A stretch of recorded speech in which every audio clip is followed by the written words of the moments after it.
everybody in this room, your ancestors are still here. Even all of those motherfuckers from thousands and millions of years ago, they still live through you because that blood is still here. Yeah, you don't think that still was recorded on your cells and it was passed on to the next blood is still here. So that's how I look at immortality. That's how I look at when I say I'm going to live forever. My ancestors been living since they've been here because I'm still here. I'll carry the blood right down for millions of years from wherever it started. And we still here. That's how I look at immortality. You know how you be knowing some shit? You be like, I don't even know how I know this shit, but I just know.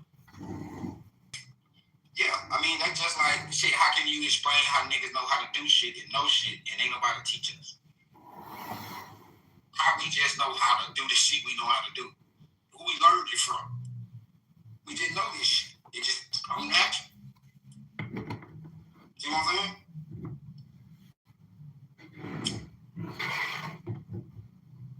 Like I always mention, right? Like science. When we go in a different direction. Like science, right? Science comes from the question of white people not knowing the shit that we already naturally understand. And people like to use science and shit, right? But again, science is the questioning of things that these crackers in the system and the establishment don't understand that we already naturally need. Exactly. They got the scientific methods. That's right. They put hypotheses out there, try to prove it. Because they're trying to ask questions about the things we already knew and could manipulate all of the elements on the periodic table before they made a periodic table. Right? We was already dealing in alchemy, and our women were the high priestesses of alchemy and alchemists. And this is who we learned it from. We are not scientists. We never were scientists. We were alchemists and priests. They were the ones that turned what we naturally know how to do into their science because they're trying to figure out, recreate, see what I'm saying, redirect, right? The shit that we already understand and know. And check this out. They made to make it to relabel the shit like it's brand new. You see what I'm saying? Right. Okay, go ahead. I know you gotta put your name. No problem. But we used to call it something.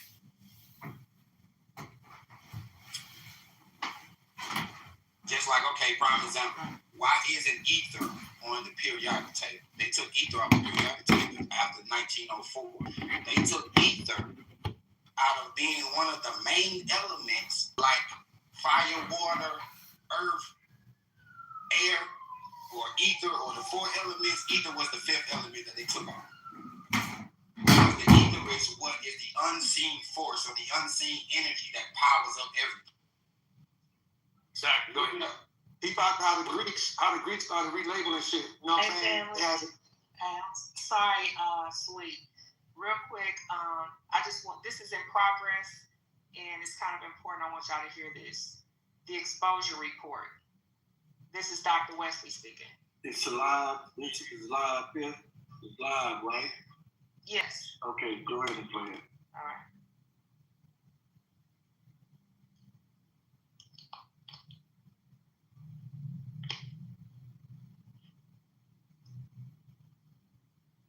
Gods, which is 2 volumes, 988 total pages, 1,945 academic footnotes. In this book, I document that the last best kept secret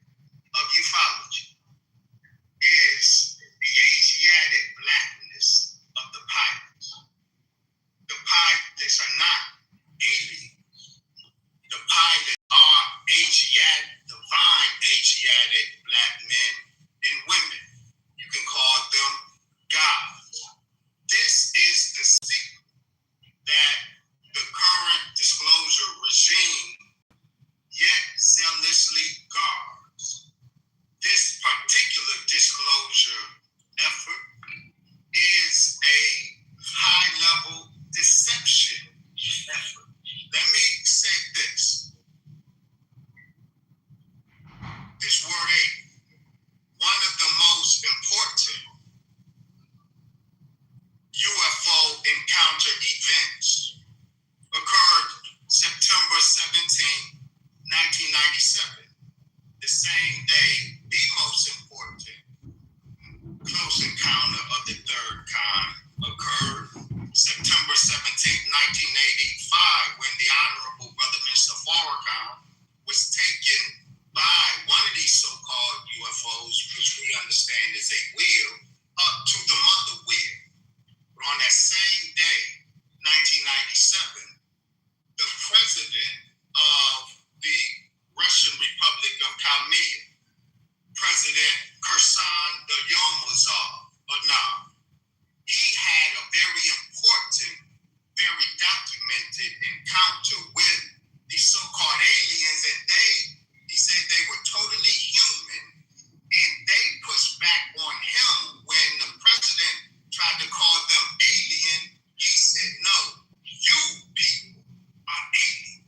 Wow. Black people are alien to this earth. So we are not talking about, when we talk about the UFO phenomenon, we're not talking about an extraterrestrial phenomenon. That is part of the government disinformation campaign. As I land this plane, I want to say this, that I'm sure will probably rage bait most, if not all, of my co-panelists. Here, the extraterrestrial narrative, the alien narrative, is a conceptual decoy. A conceptual decoy is something that poses as an explanation, but diverts attention to a true scenario. What disclosure, modern disclosure, is hiding is the reality that the UFOs don't come from the Pleiades. They do not these that have been intruding upon U.S. airspace for decades now. What the government knows, and we documented that the government knows and acknowledges this, is that the true context of the UFO phenomenon is a Black Muslim crypto civilization. Revealing this is far more dangerous than extraterrestrial contact could ever be. All right, LeBron, you want to? Yes, I'd like to also commend Dr. Wellesley speaking on the Asiatic brown extraterrestrials and what we perceive to be. And I think when we talk in conversations about aliens, we kind of pull away from the fact that we have what you perceive to aliens could be anything from a insect to a non-corporeal form, an energetic form, basically pulsating, coming into our frame of reference. As I perceive, as many of you know, I perceive we're living in a holographic experience. And when we talk about in regards to the disclosure, I agree in that there is a misnomer or a kind of like cloaking of the actual beings that are being hidden amongst that community. When we talk about Asiatic brown melanated beings, and we also hear references when we hear, if you've read the book with Norman Brookram, which is the Ringmakers of Saturn, which he speaks very profoundly about a melanated, very tall melanated beings that our government has known, and they actually have pictures that he was referencing when talking about these beings that were already in works with the government at the time. Many people don't realize that you are having interface with specific beings depending on your frequency. And when we talk about disclosure, you're speaking about one aspect of disclosure that's a narrative that's probably being covertly engineered or totally constructed by one aspect of the government, whereas people are having interface with different non-corporeal and corporeal beings energetically, telepathically. Many of your novels, your books are also influenced by some non-corporeal beings that are kind of phasing in a kind of telepathic influence, zest or influence some of the population here. So I really agree that we have actually what you perceive to be interdimensional, or what could be referenced as cosmonauts that are here, that they have bodies, that they have, I think the EV on the dark side of the moon, we can kind of debate whether that was real or not, but it was a reference to an Asiatic woman with coiled hair, darker skin, that was likened to some of the references in past interfaces with people who've had contact, that has been interdimensionally traveling here and has been referenced in historical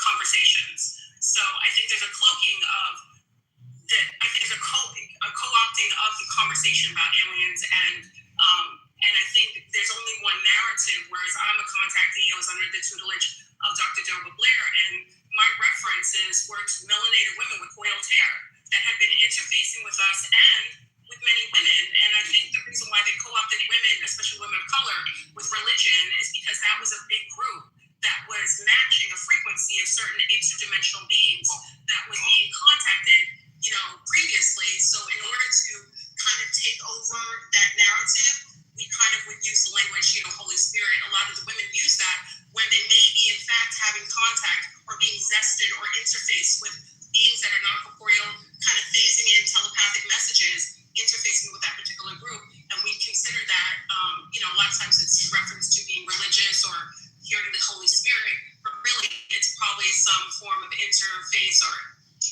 intergalactic telepathic messages or influence of others. So I think we hear that from our government. Very interesting. Rod, you want to close this question out? So the question you started out with were the Epstein files a cover-up for the UFO disclosure. Are they one and the same? Because this is actually part of the Epstein files. Because part of the Epstein files is that humans ain't even running this shit at the end of the day. So yeah. Yeah. So the Epstein files is actually the cover-up of the UFOs, and the UFOs is not the cover-up for the Epstein files. They rather to tell you that your government is a group of elite pedophile cannibals than to tell you that the mother plane is sitting right there over the golf cloaked. They'd rather tell you that we gonna start World War III than to tell you that they got a whole military base floor full of what I call black Adam, sons of Egypt. Right? These are the ones that Elijah told y'all that they ain't like us. They're a little bit stronger because of what they have to go through to be on the mother plane. They're a little bit more upgraded than we are. And they about to find all this out when they finally come with the full disclosure. The Epstein files is the carrot stick to divert your attention where they want it to go. So they rather confess all that foul stuff than to tell you the truth about we was already here. They'd rather tell you all that foul stuff than to tell you that the upper elites have been knowing about these people since Elijah first told me. If you keep pace with from the time Elijah Muhammad told them, and now, at the advancement of just technology as they tell it to us, you can say in all of the existing history and prehistory before then, we didn't have none of this technology until they heard Elijah Muhammad talking to some people that came from the mother plane, eavesdropping on him through his FBI contacts. So they wanted what the messenger doing. He wasn't hiding from him. They want to know what the minister doing. He ain't hiding from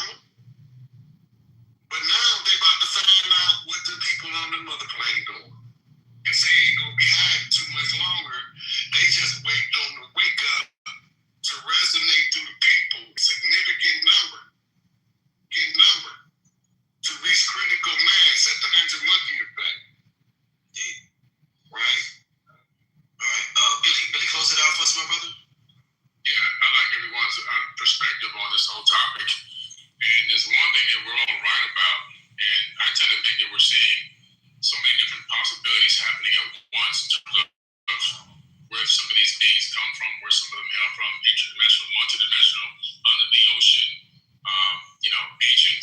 ancient black people that are here. One of the things I've been quoted as saying in many podcasts over the years is that one of the biggest secrets that they don't want people to know is that some of these UFOs, there are black people flying them. And the goddess so eloquently brought up, Norman Bergman.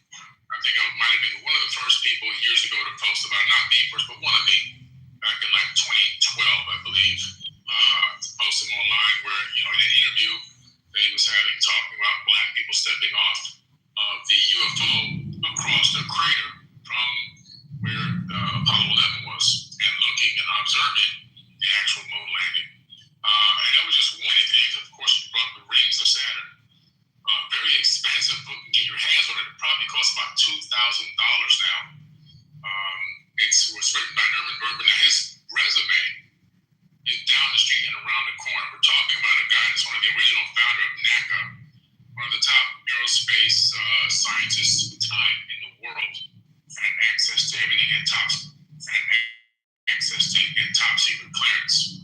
So when this guy speaks, you have to listen to what he's saying. But when you go back into ancient texts and you start looking at some of these texts, you start discovering something really interesting that they depict a lot of these beings to be Caucasian in nature with British accents on a lot of these movies and so forth, these sci-fi movies. A lot of them are actually, the name itself is the secret and the code and the key to tell you who they were and what color they were.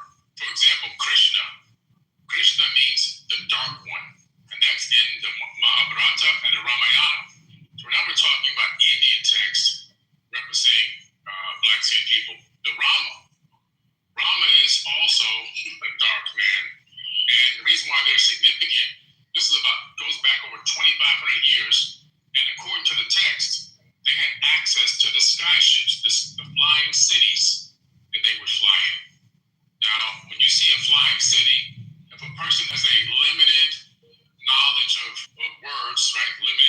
Limited knowledge of words that in the modern idiom, they might utilize that understanding or that phrasing to describe what we would call today a UFO or a UAP. They saw something so massive flying in the sky that they call it a flying city. They even went so far as to say that these flying cities went to war against each other in the sky above them. And so we have the Rig Veda. And in the Rig Veda, we have some of these people as well. These are the dark-skinned ones. They call them the charge-faced people. And it was the Battle of the Ten Kings, which took place in where? It took place above the Earth's atmosphere, or in space, or in the sky. So we have these battles again. These battles, which later became the battles that we know as the battles in heaven, in the biblical text and other texts kind of parallel that information. But the original text is talking about these people. Then you have the Malua people out of Sumerian. So you have black Sumerian. I know that the Sumerians are often depicted in a lot of texts as being Caucasian.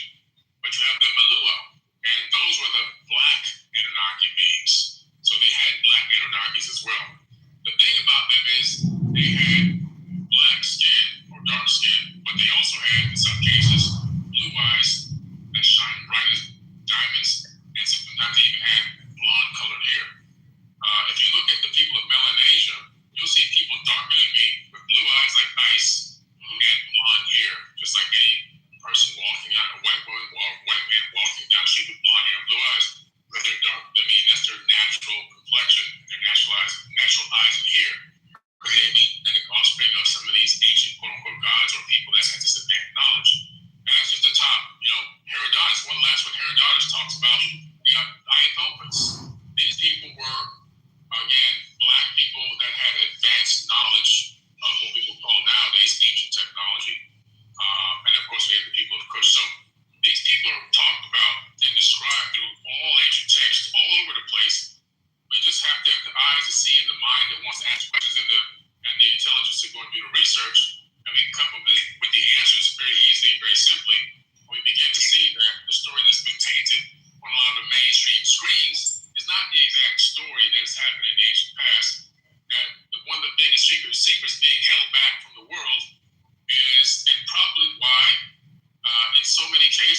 man, is something very, very special, innovative, futuristic thinking.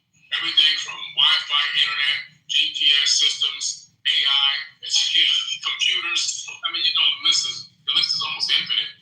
And so we have something special about us. And I think it links back to our ancient heritage with these advanced beings that in some way engage mankind in the ancient past. You know, and the way you ended it, what you said, Doctor? I have a single detail offering by Brother Billy. Yeah. In particular, this phenotype, black skin, eyes, is very important. In May 1981, the Russian craft Soyuz 6, manned by Vladimir Kova and Viktor Sabanin, they encountered beings in a sphere. Described the beings as black skin with bright blue eyes. This is in the literature. Remember, Cheddar Man, supposedly the earliest European that has been genetically mapped. And the genetic map of this ancient European, 8 to 10,000 years old, revealed that he had black skin and blue eyes. So that phenotype it may sound exotic today, but it is a natural indigenous African phenotype, and it is a black Asiatic phenotype representative of at least some of those flying these so-called UFOs. Excellent. Thanks for having that on, Dr. Wesley. I really appreciate that right there. And Renovo Rashidi has some good material on that as well. I wanted to, like I said, before I get to the next question, because I want to play something real quick. Imagine, it's kind of, the world is built where they make you think you're going crazy. So imagine if I got Sister Flabrun on here tonight. She's one of the females that's on my channel, a contactee, and she's always talking about UFOs and aliens. So I had to, there's no way I could do this without the Queen. But imagine if I didn't, for 2 years, do a show, and I had absolutely no divine feminine on the show. I thought you probably want to make me blush. So imagine if for 2 years I had no representative of the divine feminines on here, and then if somebody asks me why, my reply is, I'll gaslight you. My reply is, I don't see gender. We come from the source. We all emanate from source, and because we don't see race, I don't see race or gender. So imagine, this is all they tell us. But it's easy to say that when everything looks like you.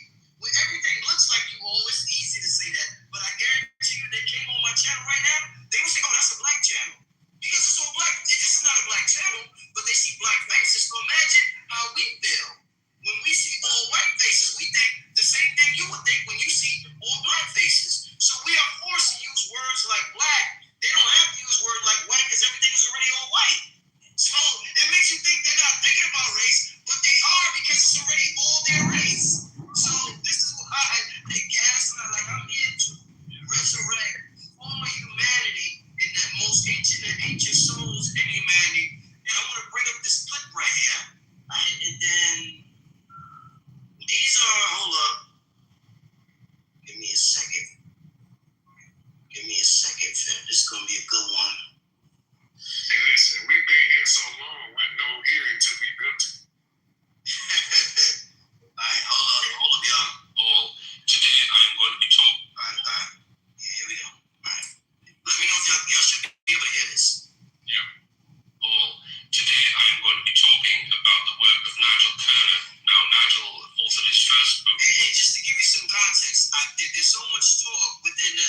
start off with LeBlanc.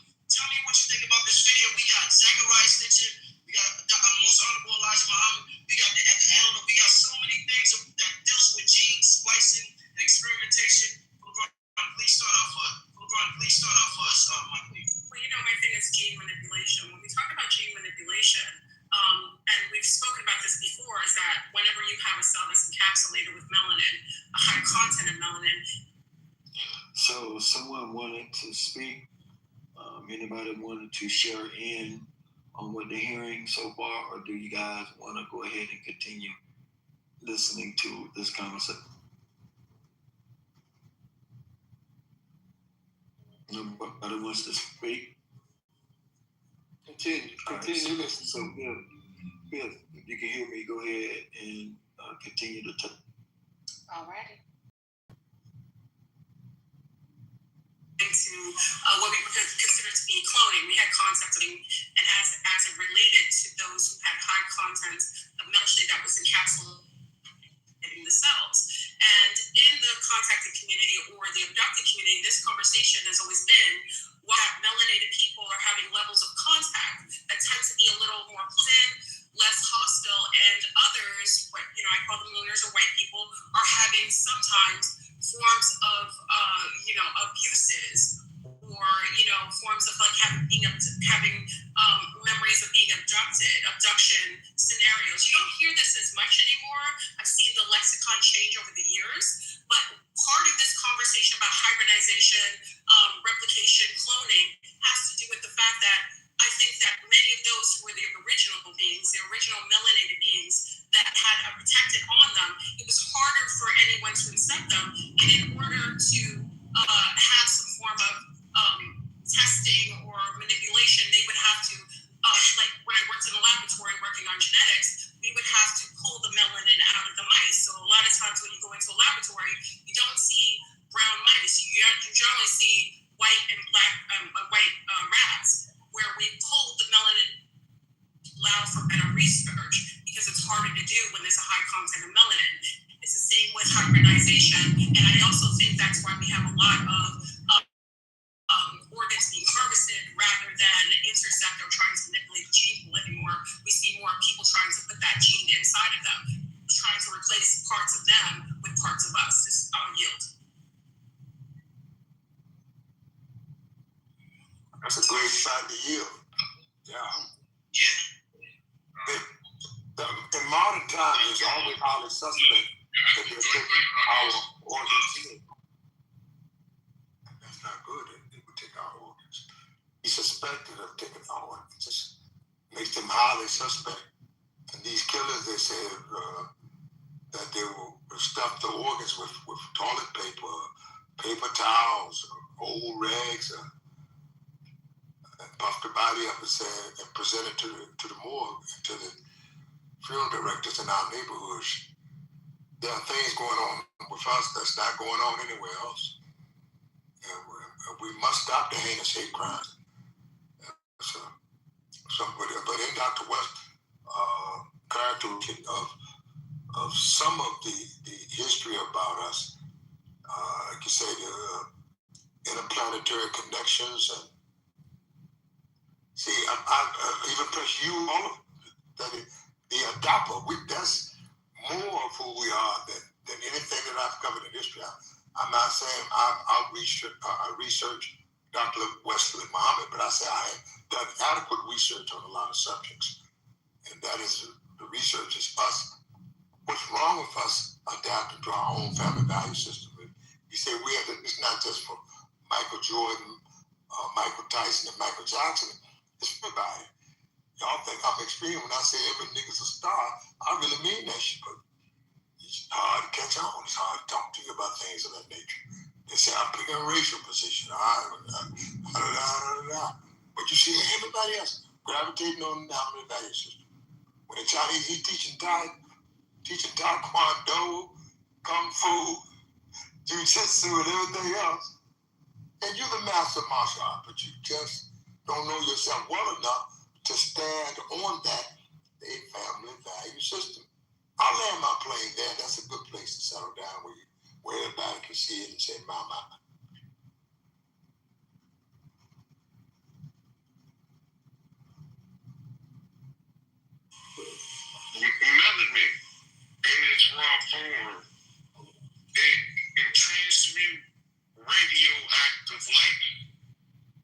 of an energy source. Melanin by itself is what you call autosynthetic. I mean, it don't need to be in your body to be sentient and aware. Melanin is a chemical that would be more useful for space travel in the skin than any other chemical in the skin because of how it interacts with the radioactive energies that we are told are all through outer space. I'm gonna stop there real quick and just bring you guys attention to the pharmaceutical industry and the drugs that people are taking for diabetes, high blood pressure, thyroid, just a lot of the different issues that we have. And those drugs, what do they say? May cause sun sensitivity. And I know on a personal level, right, I've shared my journey, but one of the particular drugs, after a while, like I realized in the sun, I wasn't seeing anymore. I wasn't getting darker. Like as a kid, I would be black as tar. Like I would get real dark in the summertime. But after being on that medication, my skin was burning and I developed the sun sensitivity. And so I think that is another way that they're interfering and interrupting the production of melanin is through the drugs. So I just wanted to share that. Something else that I found out. There's no test. Say like if they prescribe you something, telling you have something, and this treatment is gonna make it better. There's little to no test for what they're telling you have without the treatment. Like they tell you what's gonna happen without the treatment. So there's no test without the treatment. To come to the realization that, like, if we're honest with ourselves, I get that the medical, some things are helpful and things are useful, right? But is it curing your ailment? A lot of people are. I came to the conclusion, if I put my own eyeballs to these microscopes for telling me what I have, I'm not trusting that shit. Based off of what we just went through in the last 5 years, how do you trust it without putting your own eyeballs to a microscope? Exactly. Got another clip. I am going to continue with that one if you guys like it. But I just got another. I got another clip that I think is relevant in this moment. Give me just a moment. Also, am I the only one that are seeing all these doctors are being charged with malpractice? I'm starting to think a lot of this shit that we're going into terminally induced or terminal illness is, from my research, is medically induced. Oh yeah. That's right. My attorney now getting a few cases as well. But on the string, on the tail end of your comment, damage rotated a couple on the right side, and then showing up, they prescribed some. So now I'm a guy, non-med kind of guy, non-pharmaceutical kind of guy. But that pain was intense enough to sit there long enough to listen to that doctor long enough, and he said he had something for my pain, and all I could think about relief, and I took it. And but it made me real drowsy. He gave you some medication? He gave you pain medication? Okay, now this right there, I told him it was too strong to the doctor. It was too drowsy. So he went to the naturopath. From there, he hit me with the farm out off the breakaway, right? And it did help with the pain. All the oxy and the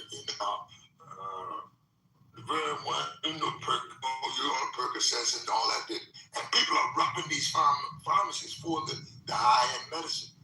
So now on the bottom line, he got to the naturopath, gave me topical, and it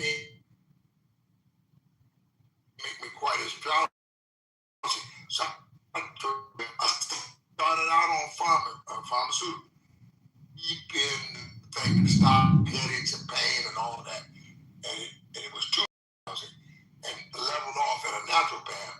So that may be an alternative. So just as he prescribed something for you, there may be another alternative prescription.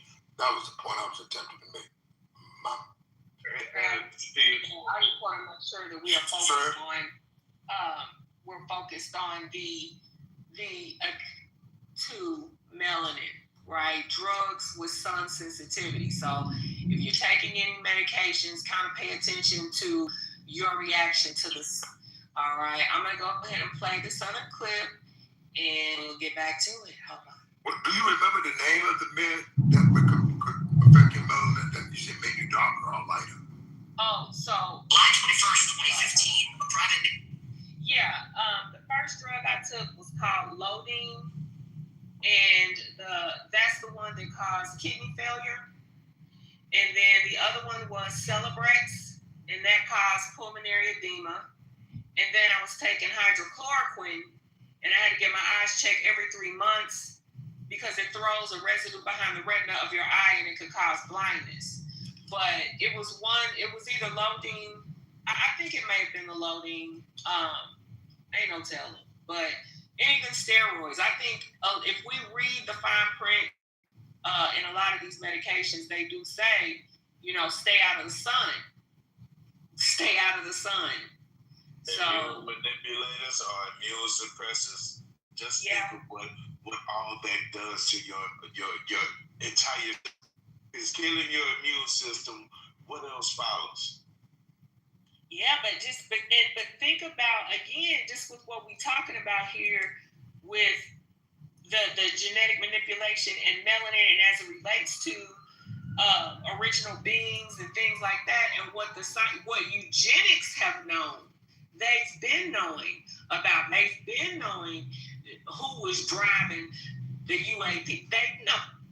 So eugenics is survival of the fittest. So that's a route to take to decrease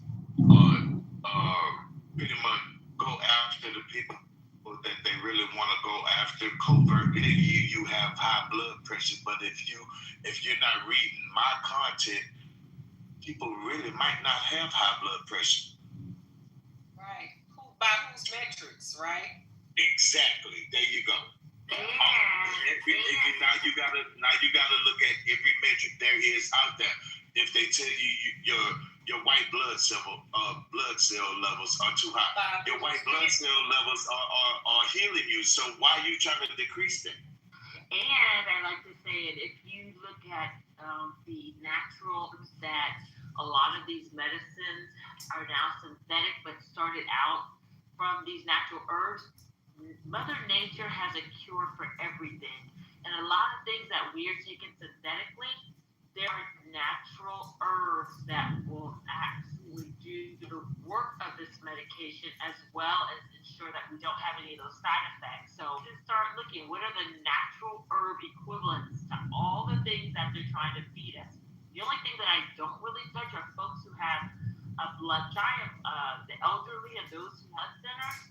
I know that there is something natural that Mother Nature has created for almost everything that we're talking about. So let's not neglect it. Let's not forget that a natural herb tea or a tincture or something of that nature is a great way to make sure that we are working with Mother Nature and not dealing with a lot of the side effects that these synthetics are providing for us. So what I did, Black Warrior, when I, of course, like Q said, you get this diagnosis. And to be honest with you, I had a myriad of symptoms that I just was dealing with or whatever. I went in for a routine physical examination, and I come out with this symptom. And, I would say that at that time, when I think about awareness, and the generation I came from, I just really wasn't focused on any of that. We came up trusting your doctors, things of that nature. But I'm just grateful that I had the wherewithal to put a pause on that. And I literally took myself off everything. What helped me turn the corner was CBD oil. And the thing is, we have naturally occurring CBD receptors in our bodies. We literally do. It's called the cannabinoid system. And ain't no doctors teaching about that. Ain't no doctors telling you about that. They're not talking about parasites. They're starting to talk about your lymphatic system. But the reason why I know it was a CBD oil is because there was absolutely nothing else that I was doing. I took myself off all medications. And for the first time traveling, I literally burnt to a crisp in a good way. No blisters, no rash, none of that. I tanned. My tan lines last forever. I knew then that crap was out of my system. So and CBD oil isn't the only one. There's so many different products that can help us on a natural and homeopathic journey. A lot of the things that they're doing to treat us is actually killing us. And if you're thinking about a quality of life, that's what we're trying to do, live, right? Everything is against us now. The air, the water, the food, the medications. It's a fucking all-out attack on humanity. It was something else I found about eugenics. Somewhere when I was reading this, almost like it said, get them to believe in something that they don't have, so you can treat. Now that stuck with me. Get them to believe in something that they don't have. Survival of the fittest. Here, I want to say this. Like when we go into those grocery stores and we see those big bottles of herbs, how many of us go buy that big bottle of that big container of oregano and drink our oregano tea on a regular? That's a parasite cleanser. Oregano and black seed. I've been doing the same thing that my ancestors been doing. I ain't been trying nothing new, and I don't get sick like that. Let me tell you, some oregano and then chase them with some black seed and chew those seeds and or put them into take it and put it in some hot water and drink everything as a tea. I just drink rosemary just for the heck of it. So a lot of the herbs I take, I don't even think about what they're good for. I just take those natural herbs, I dehydrate them, I have them fresh, grown on the farm, I'll take them, and I'm always drinking all kinds of teas, bitters, those kinds of things. I assure you, those herbs will cleanse us out. They'll deal with the parasites, they'll get rid of all the inflammation, all this stuff that they're giving us crazy medicine. And the beautiful thing is no side effects. So we just got the habit of just drinking our herbal teas and just putting it in some hot water and steeping it and just drinking it. A lot of things we're dealing with will literally, the symptoms will start subsiding and leaving us if we just get back to Mother Nature, back to the herbs, and the more bitter, the better. That's my philosophy. Well, we've had the healing all the time.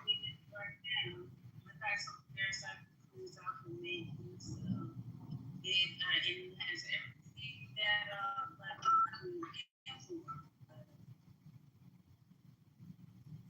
All right. But we've had the healing. I've attempted to talk to the people about the oil of oregano, and the black seed, the rasul talams, and the black beet cure, everything except death. And they had a hard time. Mostly black rooms on Clubhouse, they don't want their oregano. And you still push it. Then they get sick as a dog. Then they finally have to force them to take the oregano and the honey and the black seed, etc. And what you've been doing all the time, you can take the oregano into your soups, your salad, your tea. You got your meal is in place. But it's just something been done to us that we won't even use the natural remedy that's already in your medicine cabinet, already in your food storage already. Oh, my. Hospital used to be in the kitchen pantry and the kitchen cabinet. At the time, we had that mindset like everything need medical industry attention. We at home. You have those queen of food. When you have green snot, that's because your immune system is doing exactly what it's supposed to be doing. Yes, it takes a little bit longer for you to naturally and relieve yourself of the toxins and bacteria and fungus and stuff that you come in contact with, but antibiotics up that process, but it's weakening your immune system. and making you susceptible to other things. And it acts some of those things to mutate. So It's in the name, bitch. It's in the name. Antibiotics. Yeah, you get that don't need to be in your body, but it gets you some mullein. Mullein will relieve within minutes. Literally, you get you a mullein tea. That mullein leaf will expel all the excess mucus out of our system. I didn't even realize what it was doing. I had sort of this cold. I don't get sick. I just don't really get sick. Colds and those every now and then, with the pollens and things like that. I'll get some extra whatever. Man, I'll drop me some mullein into a tea. Within about 20, 30 minutes, I started to feel a disease.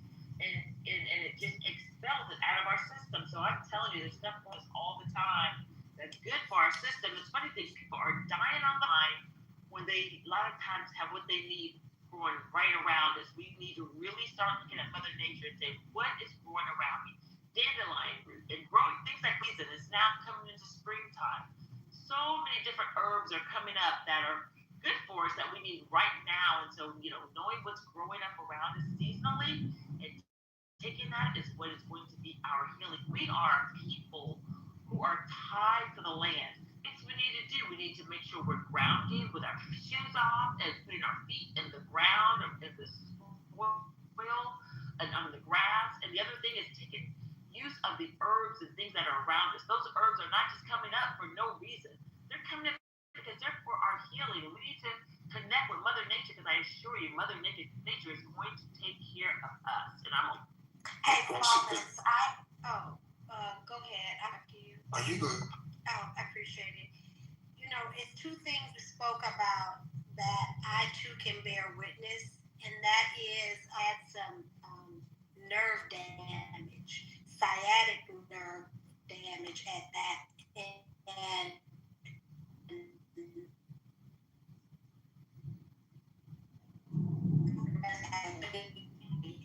that pain I bit. But long story short, after they took me off of the Prozac, which was to release the pressure off the nerve, which I could not walk for 2 weeks, I needed, and this was in 2018, I believe, so it was right in what we would consider the height of the opioid crisis.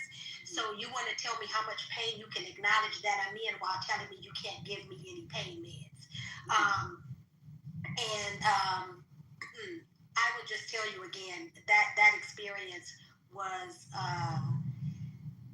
it was something else. I live in California, so we have cannabis stores that sell tinctures, and tinctures that have high level of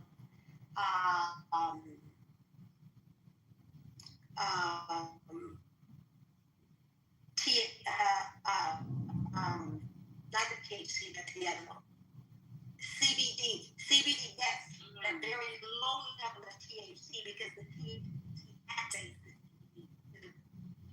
So it high, but it does it relaxes you and the tongue, and it because anything else is topical, right? You can't rub a cream on you and get relief from anything that is neurologically based, right? And anything dealing with a nerve ending is neurological. So I found that to be incredibly helpful. And it actually took me through the hardest part to whereas I could then become mobile, and then I never looked back. I never had any type of damage again. And what I will say is movement is medicine. The sedentary life that we live is killing us.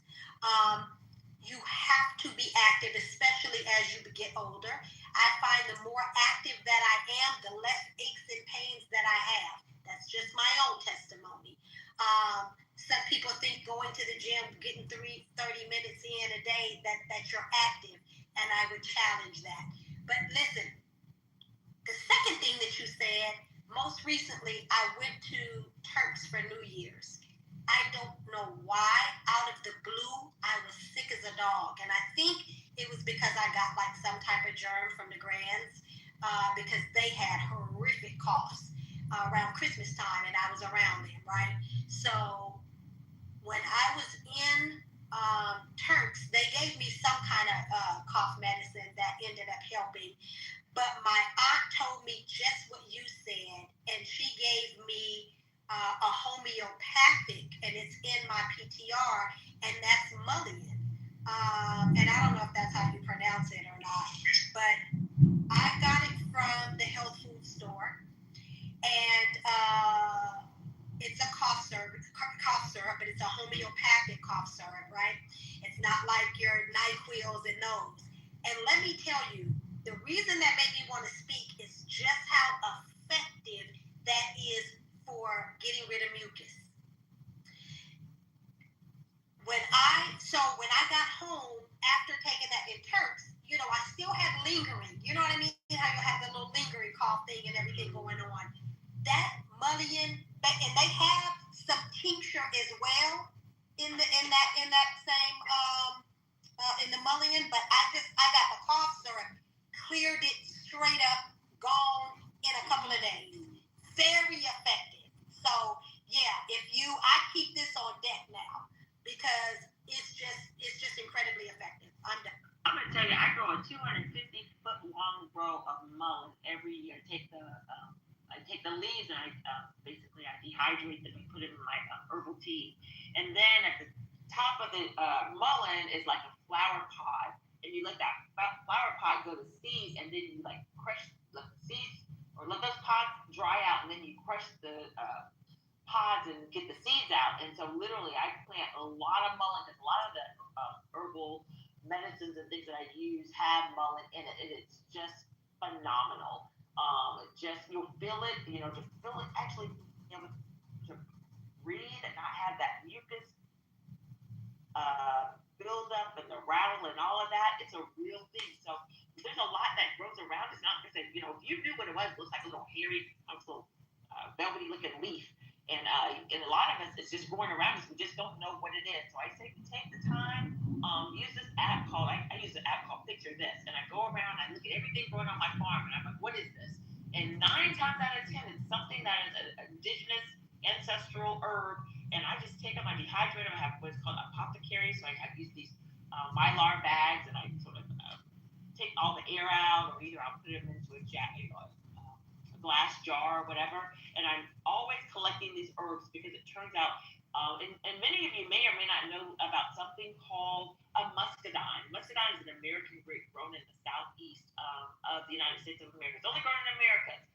That muscadine is a cancer-fighting grape. And so, you heard muscadine wine? Well, I started making sorbet, wine, induction. I put it in and using the freeze dry and put it into teas. So I'm saying a lot of things that we're just overlooking. All of that is what Mother Nature put here for us. So if you know someone who is growing naturally, I grow certified organic. So all my stuff has no chemical, no pesticides, and many folks are out here doing that. Get to know your holistic growers of herbs and fruits, and I assure you, we're going to be healed. We're going to be in a better place, especially our elderly, because I know the elderly around me. If I take up the bag, that Ziploc bag that has a gallon, it has tons and tons of medication. A lot of that stuff is killing our people, and we just really need to be mindful and say, what is Mother Nature trying to tell us? What's around us that's growing that we need to tap into? Because I assure you, it's not meant to make millions of dollars off of like the pharmaceuticals. It's put here for us to have access to, so that we can stay healthy and be the people that God called us to be. Just as you was finna say, the heal and the heal thyself is the key to that sentence. Like you can take that same some dandelions or add daffodil, add your shea butter, make you a little paste, use it as a topical, and I assure you you'll know the difference. Because I had a hematoma on my left leg. I damaged on a piece of steel contacted my kneecap, and it swelled up like 2 kneecaps on the side of my left leg. And I went to several doctors, they had nothing. Went to Mother Melody right here off the clubhouse and got the daffodil with the paste and you throw some herbs in there, some penetrators like That's what peppermint's there for. Peppermint is a penetrator. You can put that in most of the stuff that we mentioned, and add your little another penetrator, your cayenne or whatever's necessary, with your garlic, etc., and put that together, paste it with some honey. All those herbs, keep them handy, and you can drop any one in combination of in your tea, soup, salad. You're done. You heal it thyself, and you haven't even left your home. But it's, I don't know, we pretty hard to work with. But if you work with yourself, it's not just for Queen of Fool anymore, but she tells you how to heal yourself. But no, but she just wants you to heal yourself and let you play and say bye, bye, bye. And Pastor, keep that comfrey around you. That comfrey is the bone healer. So you put that topically on your skin, and it'll loosen. If you have a fracture or a bone injury, whatever, folks around here, you don't be finding in the deep woods down the south. And these folks don't believe in no doctors. So man, they'll take wrap their arm with that comfrey leaf or whatever, and heal themselves. So I'm not neglecting to say don't take care of yourself, but I'm saying there are a lot of natural things that we really need to tap into instead of these synthetics. What they did was they took what Mother Nature gave us, basically use science to take all of the properties out, so they don't need the plants anymore because everything's grown synthetically. But what happens is, while it might do something to help you, there are other things about the properties that are going to make it even sicker. You know how when you go and you hear these commercials and they say, oh yeah, this is going to heal this. They're going to be other things, including death, sickness, blindness, whatever, which are the side effects. And Mother Nature doesn't give you side effects. It gives you concentrated focus, what you need, especially when it comes to that hemp. That hemp and those cannabinoids, those CBG, CB, all those different cannabinoids in this cannabis. That's why they want it to be legal, because it is for the healing. Just a reminder, we are going into spring equinox, and a lot of flowers will be budding. Just make sure that if you do have allergies, a lot of the stuff that people are talking about on the stage are helpful for your allergies. Me and my family suffer from allergies, and we use a lot of mullein leaf. We use the teas, we use the tinctures, we use the drops. I get a lot of it overabundance, because I do have my grandchildren, the little ones. So my children make sure that they have it so that they are good and there's no mucus on their lungs, so that they can stay active and good through the school year as well. So yes, I'm loving this bill. I'm sorry, I just woke up and heard y'all talking my language, and I thought I'd jump in. Anyway, continue on. Little Feather, I still got you in my back channel. I ran out of mullein. I know I owe you some, but also local honey. Find the local honey producers in your area, because those local honeys are going to help you with those allergies.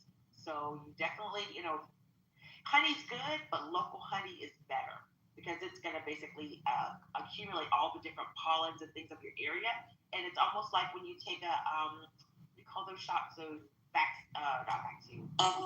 It's like a vaccine, like it's giving you the antibiotics that you need. I know exactly. Yep. So get your local honeys, because they're going to be helpful, especially during allergy season.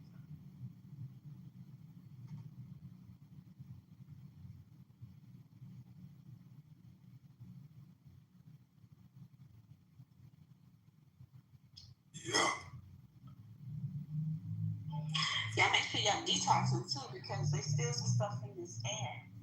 So make sure y'all detoxing all these heads out of your body, your hair, your skin. I think flawless, and you can speak, Michelle, but I know I think it's wormwood, the black walnut, the whole of the black walnut, and some other things that you take, and actually I just go and get the organic. I get the organic off of Amazon, and I use it. Things I don't necessarily grow, but as long as it's certified organic and I know it has no chemicals, no pesticides, I have no problem making my own mixtures of the different herbs and things like that. So please, let's make sure we're taking care of ourselves and our loved ones. Yeah, Get them bitters. Yeah, I got bottles of bitters already made. I have adult version made with alcohol, or I got the one for the kids too. I did that with glycerin, vegetable glycerin. So and I got wormwood and walnut. It's probably like 8 different herbs in this bitters. Yep. Yeah, be careful with it because you might not make it. Just don't go nowhere. Stay home. Relax. Let it flow. If you go somewhere, you may not make it home. You ain't never lied. That is the absolute truth. You think you're doing one thing and something else be happening. Sweet, sour, and there's one more. Bitter, Salty. sweet, sour. Salty. What is it? Salty. Is it salty or spicy? Hey, that's No, fine. they call it acrid. She didn't know salty. It's called acrid. He too much no salty. Some stuff don't taste salty if you put too much salt on it. It's called acrid. Something pronounced like that. Bitter, sour, sweet, and acrid. Oh. Not accurate, but acrid, something like that. And that's probably gonna be like your citrus, like your acid, your lemons and limes and things like that. Which one does that fall under? I don't know. I don't even know how to describe it, but I remember in the Art of War, it talks about that. You know, the 4 flavors, the primary colors, the sounds. It talks about the limitations of them, but yet, even though there's only 4 basic flavors, it produces thousands of different flavors. Those 4 basic, bitter, sweet, sour, acrid. Out of those 4, you get everything. So it didn't say acrid, but it did say salty. I was gonna say it is salty. Bitter, sweet, sour, and salty are the 4, but acrid probably falls under one. Sour, acrid. I don't know. I'll look at it. Yeah, somebody got married and to secure their vows, or as part of their vows, they each had to take a taste of the 4 tastes so that they would know, when the wedding, when the vows. And the marriage will sometimes be sweet, and sometimes it'll be sour, and sometimes it'll be whatever the other 2 are. So acrid falls under bitter. Bitter. Okay. So it's bitter, sweet, sour, and salty. Oh, okay. What do you think about that? You think that's what life is like? 4 tastes? I do. I really do. Yeah. True testimony to real life.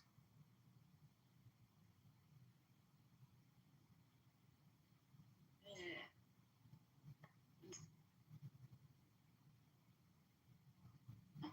You want to understand my.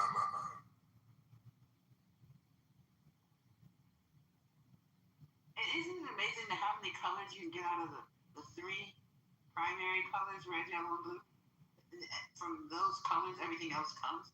And I don't understand why they don't consider brown a primary color. The earth is brown. Because brown contains all colors, shy of being black. Brown has every color within it. And black obviously has absolutely every color in it. Creates black.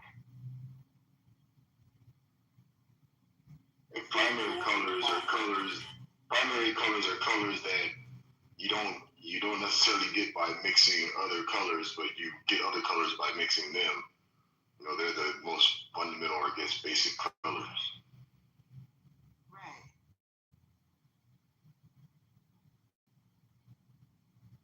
So when you mix everything, you get brown, black, right? Yeah. When you mix everything, you get black. Everything goes into black. It is like the absorber of everything. But black is not a color, actually. It's the essence of color. It's where all color comes from. So that's why if you mix it together, you get black, because all color comes out of it. And white is the absence of all color. Yes, black and white are not colors, despite what many people think. Right. But what a brown. I mean, I don't know. I'm being a little obtuse brown and green and should go along with those primary colors, I think. Well, brown is a mixture of orange and yellow and A little bit of I don't white. know. Yeah. So, and green is obviously yellow and blue. So, if you mix yellow and blue, and depending on the percentages of each, you're going to get very green, blue, and yellow.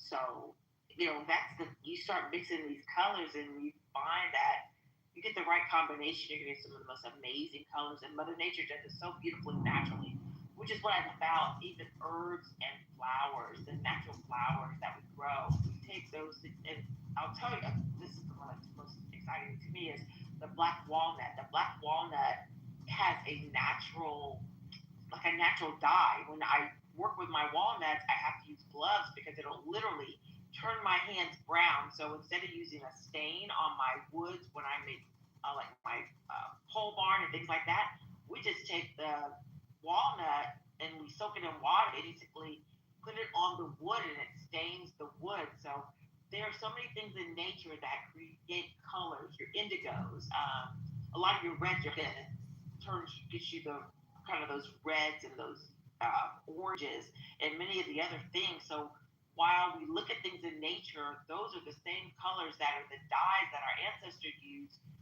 for things like quilting and turning fabrics and things like that, colors. And so if we just kind of look in nature, we'll see that everything we need is actually being grown in the form of fibers and flowers and natural ingredients. I'm an artist, so I know these things, but I've never used the walnut to color anything. I know that you could. I just never tried it. And hibiscus. Where do I get hibiscus? I have this long. If you reach out to me, I just did 250 hibiscus plants because I put it in my herbal teas. And so here in Alabama, on the Black Belt, we grow a lot of hibiscus because a good enhancer for the different herbal teas we use in terms of flavor. It has just kind of softens the flavor for a lot of things. That and lavender and those kinds of different herbs are really good to kind of give you a little bit of flavor in your tea blend. So if you reach out to me, I'll make sure you get some hibiscus. You just take the seeds, like right now, I just put like all the seeds in, and then we'll take those hibiscus and grow them out, and then through the summer and into the fall, the flowers will turn kind of a beautiful violet or red, kind of a scarlet color. And we take the flowers and we dry them out, and then we combine them with our herbal teas. And you can use it for color. Oh, I'm going to have to try that. I mean, I've already kind of painting and crayon and all that other stuff. Never used the natural stuff like that. What do you know about saffron? It takes a lot of saffron, little stylists within the saffron plant. They're very delicate, and you just take a pair of tweezers and you pull that little centerpiece out, and that's the saffron. So they're labor intensive and very expensive. And so if you had a saffron field or whatever, it commands a very, very high dollar because it takes a lot of little saffron stylist things to make a saffron. I have good quality saffron. I chew on about 10 sticks a day. 10 little, those little sticks every day, for specific reasons. But I wanted to ask you, are you familiar with kombucha? Because I used to make kombucha. I'm going to start making it again. But I recently learned that you don't have to use black tea. You can use other teas or herbs or something like that. Are you familiar with anything like that? I do. Kombucha is my favorite thing to drink. And so this is my thing this year is to make my kombucha with my different fruits. And we're going to make it with our fruits. It's kind of almost like a fermenting approach, but it's very, probiotics. So it's really good for your system. Kombucha. So you make it with fruits instead of tea? Or? Yeah, you can make it with mushrooms too. Oh, really? Blackberries. Mm-hmm. Yeah. I think it starts with the process. So you can use a lot of different things and mix things to get your flavors and stuff like that. So I'm really big into muscadine. So a lot of things like kombucha made out of muscadine is something I'm really focused on. So I'm going to be known for all things muscadine, the wine, the kombucha, the teas, sorbet, green, dehydrating them, putting, all those kinds of things. And kombucha is one of those added value products that you can make with a lot of different fruits and things like that. So, Black, with the Efron, why do you chew? Isn't that too much? 10 a day? The lady took. They're really tiny. The sticks are really, really tiny. Sometimes maybe 2 or 3, at a time or something like that. But I do it because it helps memory. It helps dream recollection. It helps you remember your dreams. That's part of the reason that you want to know saffron. Yeah, they're little teeny little stems. They're very super delicate. So, but they're really, really good for you. I can tell you they're very, very expensive. So you are like growing them and collecting them and selling them. They're super valuable. Yeah, I think I paid about $70 for the bag that I have. It's something to that effect.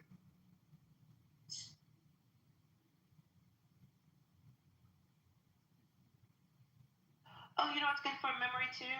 Yopan. It's like a holly, so it's an evergreen, and it is a caffeinated plant. It's one of the only caffeinated plants grown in America, and it's called a Yopan bush. And you take the Yopan, you dehydrate, you put it in teas. That's really good for memory. I have ADD, and it's good for kind of really calming the mind and staying focused and centered.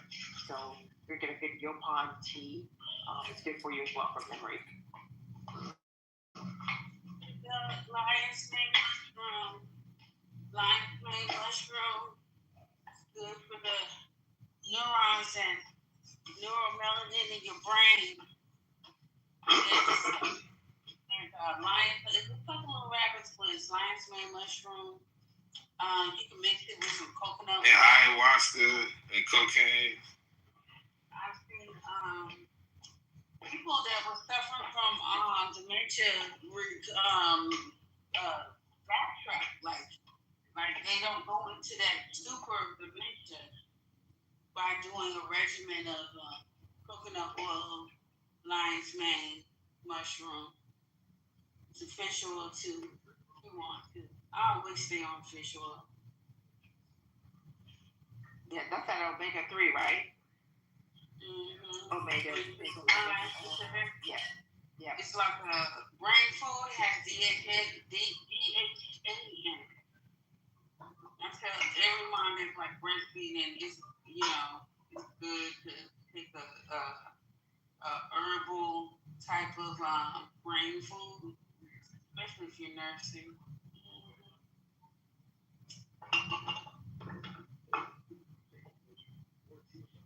What I found interesting is there's so many different herbs and things that come out of nature that do the same thing. Like there are so many things that are good anti-inflammatories and good for your heart.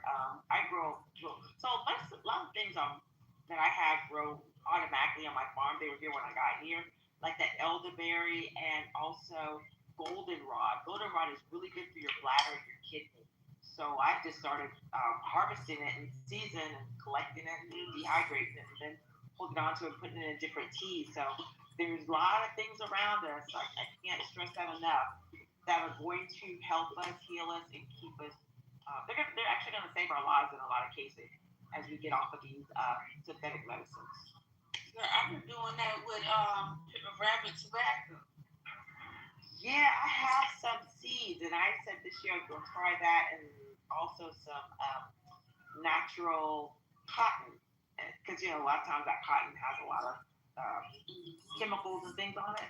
But things like rabbit tobacco and cotton and those kinds of things, because a lot of artists use a lot of those herbs as well in their work. Mm-hmm. This is everywhere. This stuff just grows like dandelions everywhere. Really? Mm-hmm. You'll probably find it on the side of the highway, Miss Rain.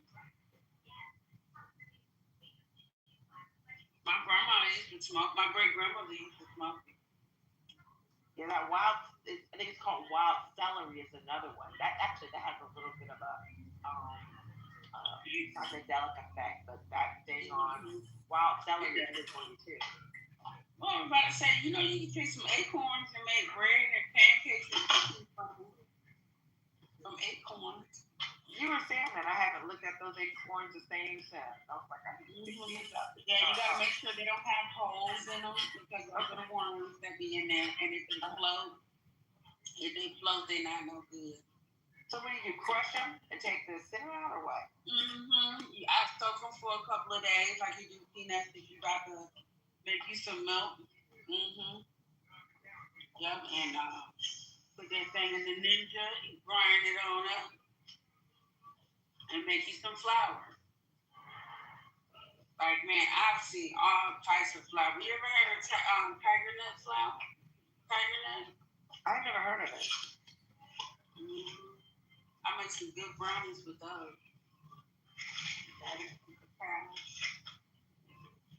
What surprising to me was to find cauliflower flour and they make pieces out of the cauliflower. Oh, that's good. And yeah, that was kind of a thin crust with the cauliflower.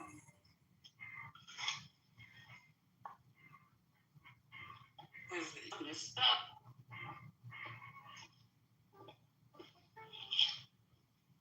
I hate that they market all this stuff, organic this and organic that. It's really not. It's all processed.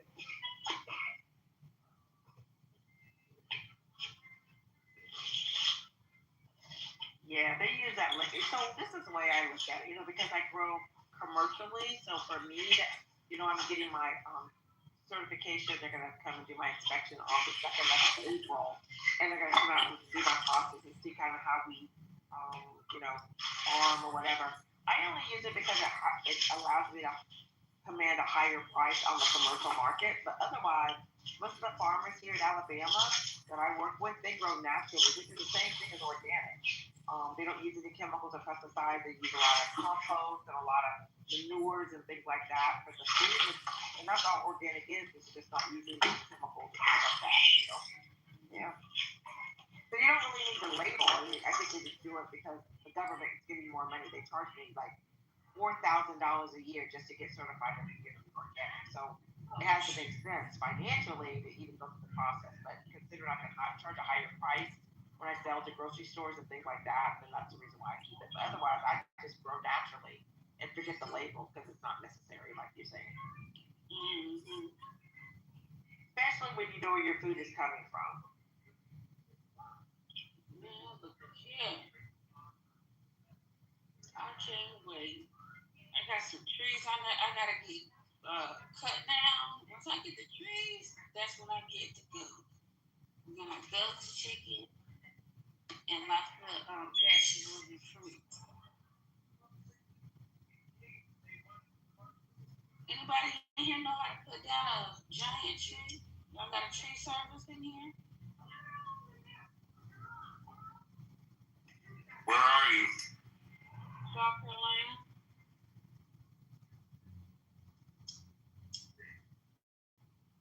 Well, I got 8 trees in my yard. 8 trees. Just make sure they grind down the stumps. They get those stumps out for you. No, you don't do that. Oh, you don't?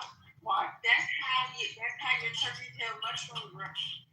Oh, okay. So your tree stumps for your mushrooms. The mushrooms they die out over time, but year after year is the endless supply of turkey tail mushrooms because they grow off of old dead wood. So I don't even let them take the wood. I pile it up in the bag of my garden. That's what I was doing. Yeah, because I got a fire pit in the backyard. But other than that, whatever grows the mushroom, I go out there, pick it, clean it, and I use it because it's good for your gut, diabetes, cancers, all types of shit. Yeah, when I cleared off my 2 acres from my cabin, they piled it up on the edge of the property line. And so we grow a lot of different mushrooms and things like that. So yeah, I got you. Look, I had to grind up my stump so I could actually farm on the farm and stuff like that. And there was too many of them around me. I had to think so. Yeah, it just wasn't needed for you. Yeah, I needed that stuff. Yeah, that's good for your mushrooms for sure. And that was like 3 years ago, and I still got wood out here, and they grow every year. I get something every year.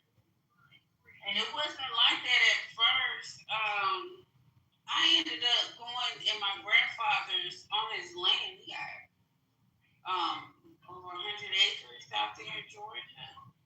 And I just go hiking on this land. I be walking around, and then I found this big old piece of turkey tail mushroom. Yeah. It's bigger than my head. That thing was so huge. I brought it home, and I cleaned it. I gave it to my best friend. She had breast cancer. And it did lower her numbers. It did.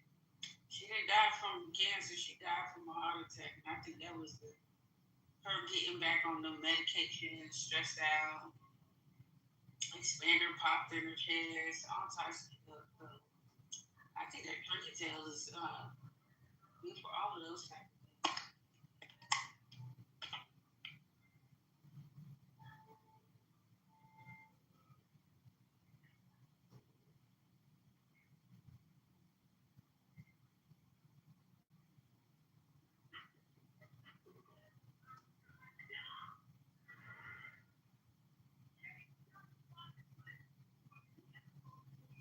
But you'll probably find some elderberry out there too. If, like in the sun lines along any trails or whatever. That's where it usually grows. So keep your eye out for it in the Carolinas. Look, I got a bush here. I got 2 of them. This year, I was planning on bagging it up and selling it and putting this stuff on my Etsy account. Instead of hoarding it and keeping it all to myself, I'm going to put it on the Etsy account. And if you look down around, like at the bottom, especially this time of year, you'll see a bunch of little elderberry bushes coming up. Just take them and put them in pots, and literally you can sell the little elderberry plants. People love those. You can keep making more, right? Look, today, well, I'm talking I just saw them today. Yeah, speaking to me today now. I was out there, and my oregano, that thing has been in that pot for about 4 or 5 years. They was saying, girl, when you gonna give me a new home? So I took it out the pot, and lo and behold, I'm talking about it was so many ants in there.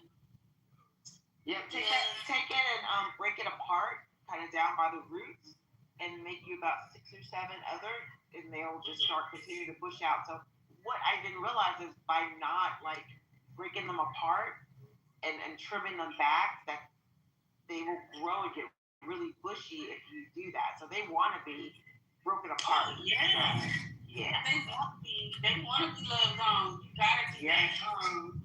That's what I did. I broke it all apart, and I got so many pots out there with anybody needs some oregano. Anybody needs some. So I don't have room for it. I'm not gonna lie, I don't have any room, but I got them. They're here. Look me. You want it, girl. I was when we see each other in Atlanta, we do our little visits and we exchange We're gonna be making an herbal plant exchange. Yes, absolutely. That's what I did for my son last week, and this is so funny. My kid, he joined the plant club at school. So they stay after school for like an hour, and he does this little plant club because he likes being in the garden and stuff. So he came home with a Christmas cactus. And you know, it's just that little piece, that little lobe, and you just stick it in the dirt and it grows. Those little pretty Christmas. Y'all, why my little dog done ate that thing up?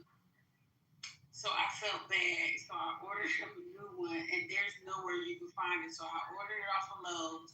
It got here. I'm talking about that boy is so happy over that Christmas cactus. And I'm about to make more of them because it looks like people like those little plants. People actually order Christmas cactuses.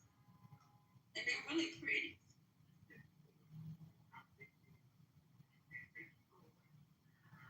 I'm telling you, people don't really know where things come from. So if you could take them and put them in little pots or whatever, you got a whole business going on, a little nursery. ready. I drink cucumbers. They started to grow, but the pot was too small. Then I got sick and forgot about them. But I'm gonna try again. It's springtime. It's planting. The last moon was the planting moon, wasn't it? This full moon is next to planting moon. You can, plant by the moon, and also you can take your little trellis and they'll grow up on the trellis, and then the cucumbers will be on the ground too. That's another thing that you can do. Yeah, trellis them. I'm such a city girl. I never really was much of a farmer. Well, I'm gonna try it. So I'm a new farmer. Look, I've only been farming about 3 years. I'm a city girl too. Have you ever did hydroponics? Try some hydroponics. Somebody growing shit in the water. Yeah, you can grow it in our house. If you live in the city, and I think you would, like, you can get you a tower. You can have some spinach on there, some green. Or hanging gardens. If you live in the city, you can have hanging gardens. Your lettuce beds, things like that. Yeah, a lot of your herbs. Yeah, this could be in our house with the growing lights and stuff like that. The growing lights really work. I think you would do good with that. As long as they get up to 12 hours of light and some water. I like to give my water at the end of the day. Well, you know you can also electrify too.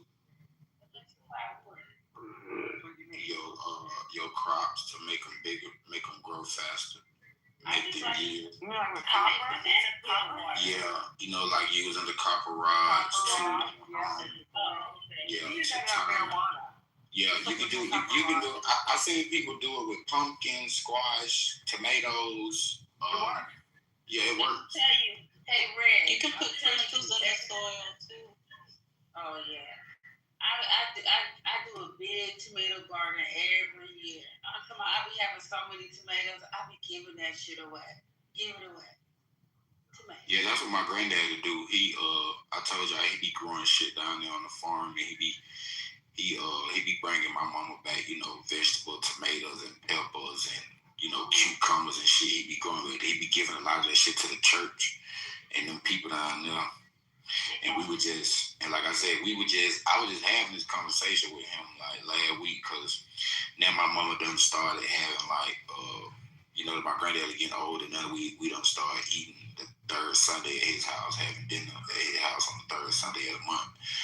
So now I'm just starting having these gradual conversations with him about, you know, going down there and him showing me like, you know, everything that he learned that his dad and his granddaddy taught him about the farm and all that shit. So when he ain't here no more, I don't know all that shit.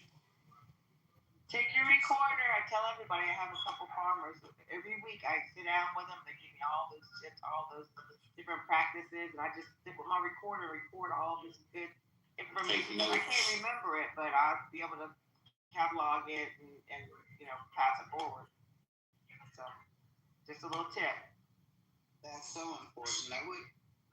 My mother was trying to show me how to plant all these things. I just wasn't interested. You know, she had a little 6x6 garden. Yeah, I told my granddaddy, I said, I want to learn this shit, granddaddy. Like, you know, I told him because he was saying he had to go down there and do some more work because his ass just fell out last weekend, had to go to the hospital again. But he was saying he had to go back down there and do some more work and a couple of people's houses in the church, and I was just telling him like, I'll go with him and I'll do the work. You know what I'm saying? Just, you know, show me so he ain't got to be crawling around and doing everything. But I also told him I want him to go to like the rest of our land and, you know, just show me everything. Because it's different than when I used to go down there when I was younger and seeing shit and, you know, me understanding now what everything is when I'm older. So that's why I want him to show me everything now. That's non-loose. Because who else is going to do it if we don't learn it? Right. So at least one of us got to know it, because I'm my granddaddy's oldest, well, only really grandson, and then my uncle, like he damn near can't see out of one eye. So shit is me. It's going to be a great adventure for you. I'm really proud of you, and I really encourage you because I have 160 acres and it's land I haven't even. Yeah, we got 120. Yeah, we got 125. Well, the family is like 30 something, but between him and his sisters and what they have to split up. Yeah, we sure do. Yeah. And I seen the paper of all the percentages of like what family member owns what percentage of what acre. Yeah. I seen all of that. So yeah, it belongs to the family. What I did was I bought, so I have 57 heirs in my family. I bought the land from my heirs, so I put it in my trust. Because when you have, for me, having family in Alabama, people didn't live here and they're scattered around. And so to do anything like for business, the money off the land, it was almost impossible because you can't get two people to agree to anything in my family. My granddad had to do that. He had to go track down a relative all the way in California because he was the last male heir of that side of the inheritance that nobody else signed the papers but him. Right. So they really had to go find him. So have you ever heard of a guy named Aaron Magruder of the what they call the very the Boondocks? Oh yeah. That's my cousin, and so I mean all of my family, and so to keep everybody doing their own thing, and so in order for me to be able to actually like manage the land, I basically purchased it from everybody. So I had to give everybody their portion of the land, and then I put it all into my trust so that I could run businesses off of it.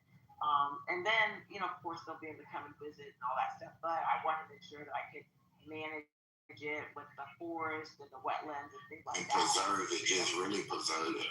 Yeah, because it's just difficult. And here's another thing that was difficult. When you do heirs property, if one of those heirs would go into a contract with somebody, they could come along and force the sale of that land because all it takes is one heir to sell their portion, and it puts the whole thing at jeopardy. So there's some. And that's why my granddad said, no matter what we do, don't never motherfucking say it. Yeah, that's what they told us too. And this land's been in my family since 1862, so it's been 160 years. Yeah, we've been had this shit since before slavery, before colonization. Yeah. Before colonization, I think my auntie them said we had like close to like 500 and some acres. Yeah. Like now the family over time we got like 3 and some change. That's a lot of land. So it's a lot of land, and yeah, you just when you start walking, you just find all kinds of neat things going on. I have like 3 duck ponds, so we have duck and geese. And we got a lake. Yeah, so we have lakes and stuff like that. So yeah, you're gonna enjoy it. And if you have children, little people, take them out there and get them. And that's what I want to do. That's why I say I want to go out there, experience it, set stuff up, for them to come down there and make a dirt bike trail, mule trail, build a tree house, get some solar. I think Phil for Michelle are talking about solar panels and shit the other day. I got a whole plan and shit I want to do when I go down there. The first thing you need to do with your plan is that you said you've seen all the paperwork. You need to have all the paperwork. Make sure you have it. I got it. I screenshotted some of this shit and put it in my PTR so I can show people when niggas get shit. Don't do that. No. I'm saying just not everything, but the shit that I put out there to try to prove a point. How niggas be out here trying to, man, y'all niggas ain't got shit. Y'all niggas come from. I'm not one of them niggas. Let them talk. So and then just like she was just saying, I got the paper that shows the whole percentages, the 16th, 8th, and 17th, 20th of an acre, and all of this, and what belonged to who. I got all the trust of what it's in my great granddaddy name. I've seen all that paperwork.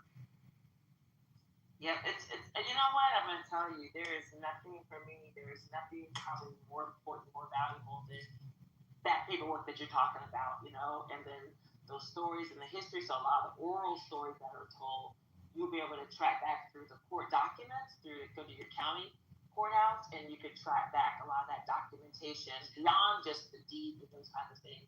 And we were able to validate a lot of the stories with the actual official documentation, even the slavery documents. So look, So look, I just put my family history book in my PTR. This is my family, like my ancestors. This ain't no some people I'm attaching myself to, somebody I might be related to. These are the people that's in my family tree.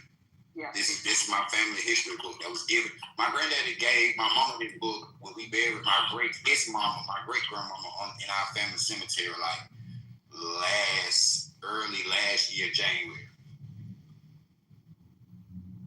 I love that. It's so important. It really is important. As a matter of fact, depending on where you live, so I live off the Black Warrior River. Depending on where you live, there's a lot of, you're gonna find so much history. Like for me, like there's a lot. We have the Alabama Museum, African American Museum in Alabama, in Montgomery, and my family's name is listed in all of that because we were the early settlers and came in 1819 when Alabama became a state. My family came over with that, and I'm just saying it to say there's so much that if we're not careful, we'll get buried, and we definitely want to keep that alive and pass it forward and be able to tell that history and let folks know where they came from and who their people are. And it's just if you get a trail like what you're talking about, I mean, that is like gold to have that for your future generations. Because what I decided is I'm the ancestor of the future, so I do a lot of documenting, writing, and stuff like that because I want to make sure that it's not so hard for the people coming after me that know the stories. Because we had to go back and pull all these records, so it's my responsibility to make sure that we're documenting it and telling stories so that those next generations can have our story from our words and not have to sort of piece it together. So I'm really proud of you and really happy to see what you're going to do with all the history that you have. So and look, this just to toot my horn a little bit, right? So my granddaddy, he built half of Atlanta. Like he actually had a hand in the infrastructure of the city. If you look at one of his contracts that he had in the early 70s, it's $1 million contract. I just put it in my PTR. Fred Smith, he was the general contractor on the project. He was an electrician. Coming down like $1 million contract. Peachtree and all that Peachtree. Yeah, he built my granddaddy did buildings downtown. He did the MARTA station and he did the terminal when they was first building the Atlanta Jackson Hartsfield Airport. He did all of that. Yeah, that is history. That is Atlanta. That's like the core of Atlanta right there. Mm-hmm. He did all of that. So I seen all the pictures, all the paperwork, all the contracts. I took a picture of some of this. Like I said, I got this one of them in my PTR. I got another one for another $500,000 that my granddaddy did. He was a Mason. Okay. He had connections. Welcome to Atlanta himself. Yeah. He was a Mason. He had connections. We all need to be talking about the Black Boule and all these. My granddaddy was a part of that society. Yeah, my grandmother was an Eastern Star as well. Yeah. His girlfriend, Miss Judy, was an Eastern Star. So yeah. Yep. Grandma Annie Mae, Eastern Star and shit. Young Lowland and because he was the one that showed me all his pictures of the lodge and all his Masonic shit. Boule and Mason are different. He was Boule and he was Mason. Yeah, he was one of them uppity niggas. I mean, Boule is specific. It's not just an uppity person. The Boule. No, I was just saying that my granddad wasn't uppity niggas, but I ain't putting him in the Boule. I'm just saying it because I know what type of nigga my granddad is. But no, Black, I ain't putting him in the Boule. But he is. He is. Just make sure you go down to those places because we come out of Morrow, Georgia, which is like just south of downtown Atlanta. We come out of Blakely and Milledgeville. So the thing is, get to those courthouses and get to those records because that's where, in Alabama, that's where I found so much. I have to get to Morrow because my family was there, and there are a lot of records in Morrow related to my family as well. So I know if you go to some of those the courthouses, they keep all those records, those big old books of just lots of land records and trust and deeds and things like that. And even before emancipation, a lot of the wills and things like that are there because, like I said, anything that's happened in Alabama, same thing happened in Georgia, same thing happened in the Carolinas. It's the same system, and a lot of that information is housed. Like for us, the University of Alabama, the stories of the slaveholders when they were writing to the family, because this was a prominent family here in Alabama, were writing about my family because we were the enslaved, and they were talking about, the lifestyle, what was going on among the slaves and on the plantation, that kind of stuff. So there are records that are scattered throughout this country, and you just, it takes a little bit of time, but the point is, when you get on those trails, it almost becomes addictive. I had to just stop because I couldn't live my normal life when I was running around trying to get history, and I think I have enough to be satisfied. We actually did a 500-some page book on Amazon called The Alabama Black Rooters, and it goes back to 1650, back before, slavery actually. When I trace my family back, the family tree starts with the laws. The laws married into the Goosebys and the Hutchinsons, right? That turned into the Smiths. And my granddad is a Smith. But my granddad's grandmama is a Hutchinson. She married a Gooseby. See what I'm saying? But they descend from the laws. And were they always on the land in Georgia, or were they migrating from Georgia? They was always on the land in Georgia. That's what I'm saying. We had, and see, when you read our family history book, right, it's like we encountered white people like the early 1900s. Before then, we hadn't seen no crackers. So y'all remember this. In the whole of Georgia, it wasn't slavery everywhere. Right. It wasn't slavery everywhere. So in some parts of Georgia, in most parts, niggas was free. Niggas was on their land. Yeah. That I didn't find out until I moved to Alabama, that there were the Choctaw people. Many of my friends who are farmers, they have always been on their family land. They actually remember having powwows and those kinds of events going on, and they were never enslaved. They always were on their land. They've always been the landholders. And that's something that wasn't taught us in history. So it's just really beautiful to see that everybody wasn't enslaved, and that, we talk about that here a lot, but to actually know people who know their family story and have, still are on the same land they've been on forever. So yeah, it's beautiful. And that's what I be trying to tell people when they try to generalize history and say that, well, the reason that all of us is over here is because of slavery. No, you have to find out where you fall in that story, because everybody's story isn't the same. Yeah, everybody's family history is not the same. Depending on what line you're talking about, because we have a combination, right? We have some of especially in my family, a lot of the women were, they were always, they're native to this land, but then a lot of the men, came from somewhere else. So when you kind of do that whole DNA blood thing, you got a little bit of everything in you, because, by me, I got probably almost, 12,000 ancestors that I have to go through. And of course, for me, some of those people were enslaved. Some of those people were from Africa. Some of those people are native. And believe it or not, a lot of those people are actually Scottish, because that is my family. I was just about to say that. Listen, I found, when I did my genealogy, I didn't find no Africans, but I did find white people. Some white people that married into the other side of my family, and then on my mama's side, her mama, daddy, Bubba, he was half white. His dad was a white man. His mama was black.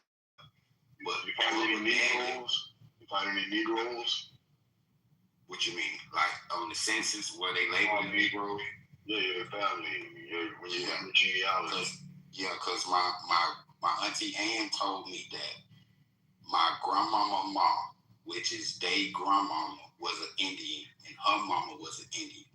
And they both worked on Bubba's daddy plantation, but Bubba's daddy married an Indian, which is Bubba's mama, and Bubba married an Indian, which is my grandmama's mama. What was Bubba? Bubba is my great granddad. So it's my great granddaddy. His name is Bubba. No, he's white, right? Yeah, he had white. His daddy white and his mama black. And Bubba daddy is a full white man, and he married a black woman, which was mom's mom. So that's the thing. It's like these histories are so dynamic. I mean, our first grandfather in America, he came from Scotland. They were actually the Druids. They And were their last to name the is core. Scott. I said, in the white side, like my grandmama's daddy, who I'm talking about, Bubba them, their last names are Scott. Yeah, so we're Magruder. So, and actually, when they came here, they just changed the name from MCG to MAG, and then my great-great-grandfather, when he was emancipated, took MCG back, and that's what the Magruders are in Scotland. And we actually know those people in Scotland because those white Magruders, we connected. But see, ABC, Soul of a Nation, did my family special, so they kind of helped us to kind of pull our family tree back together and connected the white side and the black side. So we kind of know who the white Magruders are and the black Magruders are, and we acknowledge each other as people, whatever. But we all came from a common ancestor in 1650 with Alexander Magruder, who came over because he was a prisoner of war during one of those wars over in Europe, and he was sent here. And when he came here, he then became, because they're out of Prince Charles up in Maryland and Virginia, in that area, and he had his own. He was an exporter of tobacco, so that name is very popular for PG County. In fact, they're Confederate people. So actually, it turns out that they had a school that they renamed because of the white Magruders. They were enslavers or whatever, so they changed the name on that. So there's some real salacious, crazy history in my family name, but it's funny. No matter what we have in our history, it is what it is, and when you start looking, you find things that you don't want to find. Because I have cousins who are really pissed off because they don't want to have no white blood in them. But it is what it is, and if you don't want to know, don't go look, because you can't. When you start looking, you can't determine what. I'm not directly white, but I got some white great granddaddies and shit. You know what I mean? Like I embrace that. I don't give a damn. You know what I mean? I'm still say what I say about. I'm still say what I say about white folk. Some people want to say they're pure blood Indian or pure blood this or pure blood that, and it's kind of hard in 2026 to be pure blood anything if you are black in this country, just because you have so many sides of people, right? So many generations of people who enter relationships or whatever, especially if they came through enslavement or indigenous to the land, that kind of stuff. It's just very mixed up at this stage. But I'm black. I claim it. My family, it was mostly my great-great-grandfather. He was emancipated, then him and his son started buying up all the land here in Alabama.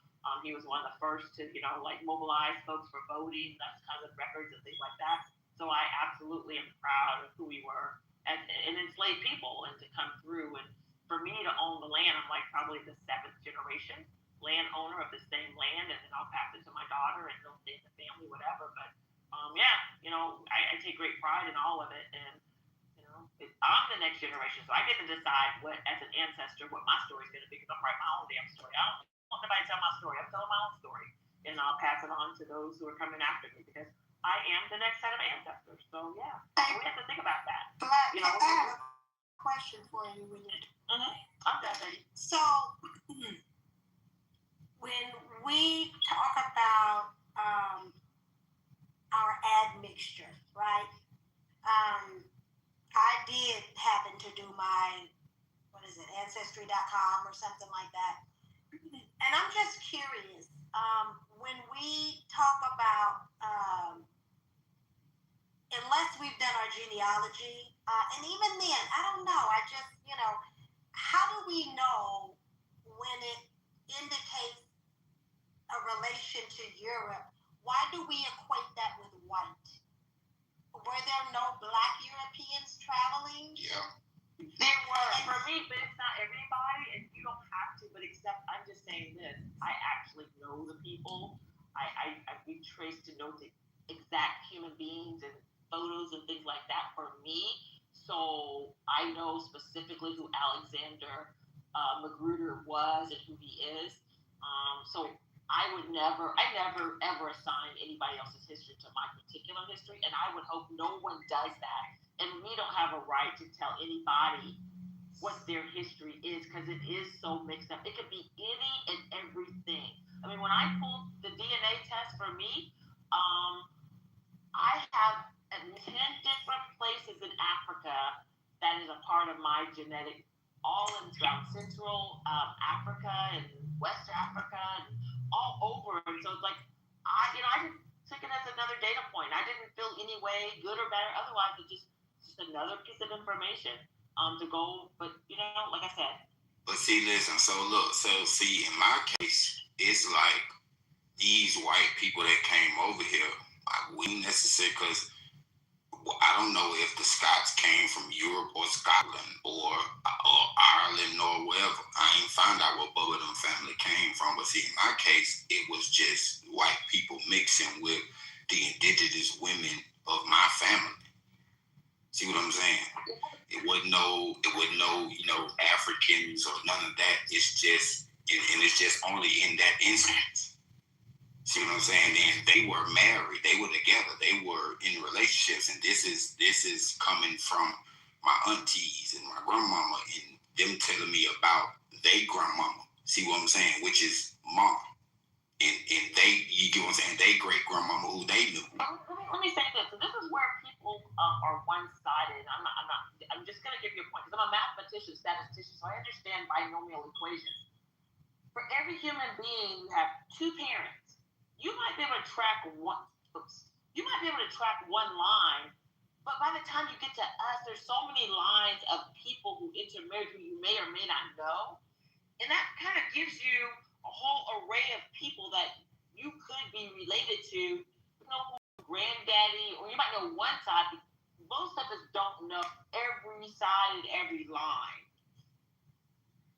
So. Yeah, that's true. And that's the thing. I mean, it's like, one line that we know, but I'm telling you, I don't know. I just started to do my grandmother. I know my grandfather, but I have two grandmothers, and I have 4 and then 16 and then 100. I mean, you get to thousands of people that have a genealogy that goes back, and by the time you do that, it's almost impossible to say you are just one thing unless you came out of a tribe and you were still a member of a tribe.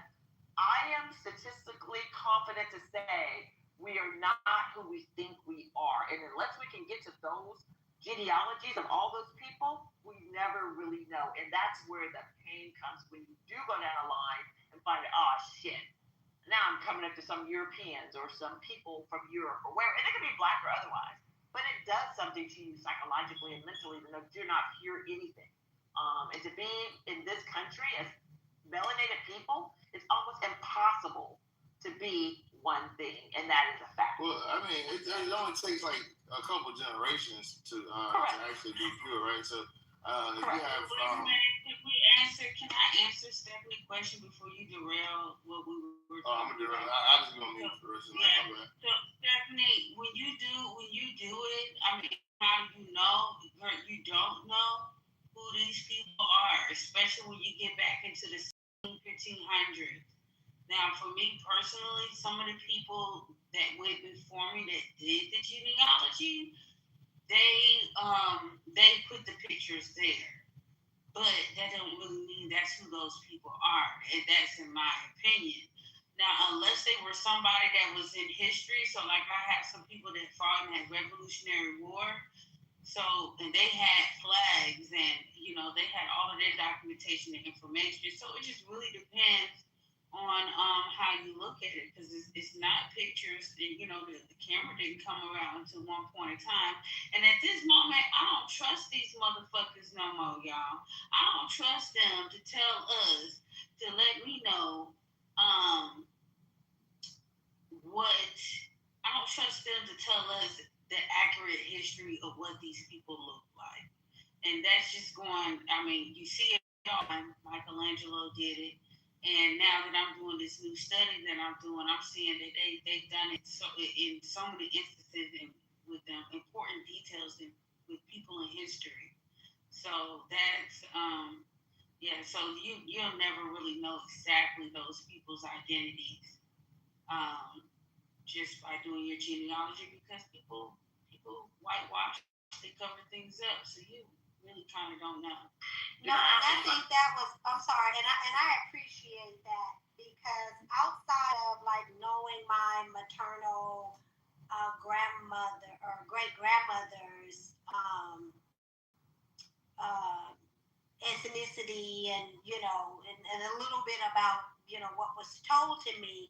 Like outside of that, like I don't know, I can't say definitively, right? So I'm sorry. Hello. Allow me to finish, Bruce. So when I did the ancestry, it's like you see whatever percentage European, and it's like immediately your brain goes to white. You know what I mean? And I'm just like, so yeah, it just made me pose the question, like, how do you know the percentage of those Europeans? How do you know whether they were white or black? That was it. And that's the thing with that DNA test. They tell you it's for entertainment purposes only. Yeah, I really don't. I'm not sure I believe all that because I'm really going back to my documentation from my family. Yeah, With those stories, we were able to find the paperwork to support the family stories, and to me, that is the most credible. Is the family stories that were passed down, because there is a MCG spelling of Magruder, and then there's a Magruder, and the Magruders, we all have the same great-great-grandfather. He was a breeder, so he had over 100 children, and when he was emancipated, he brought 6 of those women onto the land that I currently own on their own portion, and they all had families, and the Magruders became white passing, and so they had melded into white society, but we all still all got the same great-great-grandfather who was half black and half, European or whatever, Scottish. So, you don't even know. I have a sister who is my blood sister. We have the same mother and father. I am brown skinned and she looks pale and, and you would think we came from 2 separate families. I mean, they were kind of like my puppies. I just had 10 puppies. Every last one of them looks slightly different. So looks don't tell you the story, but you can go by family history. You know who people are, and those, it's amazing to me because we kind of segment each other, but we can have come through the same bloodlines, and yet we all look different, and we, want different things. I don't know. It's really interesting to me, the psychological game we play on ourselves about where we come from, who we are, and who are our people.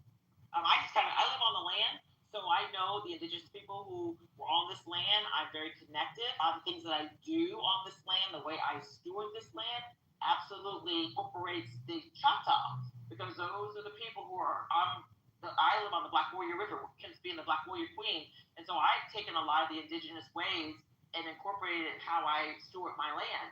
And you can't tell me that I'm not Choctaw, and somewhere down my lineage, because the vibration and the energy that I get off my land says that that's who I am, and I embrace it. And it doesn't matter what my DNA says. That's what I relate to, and that's who I am.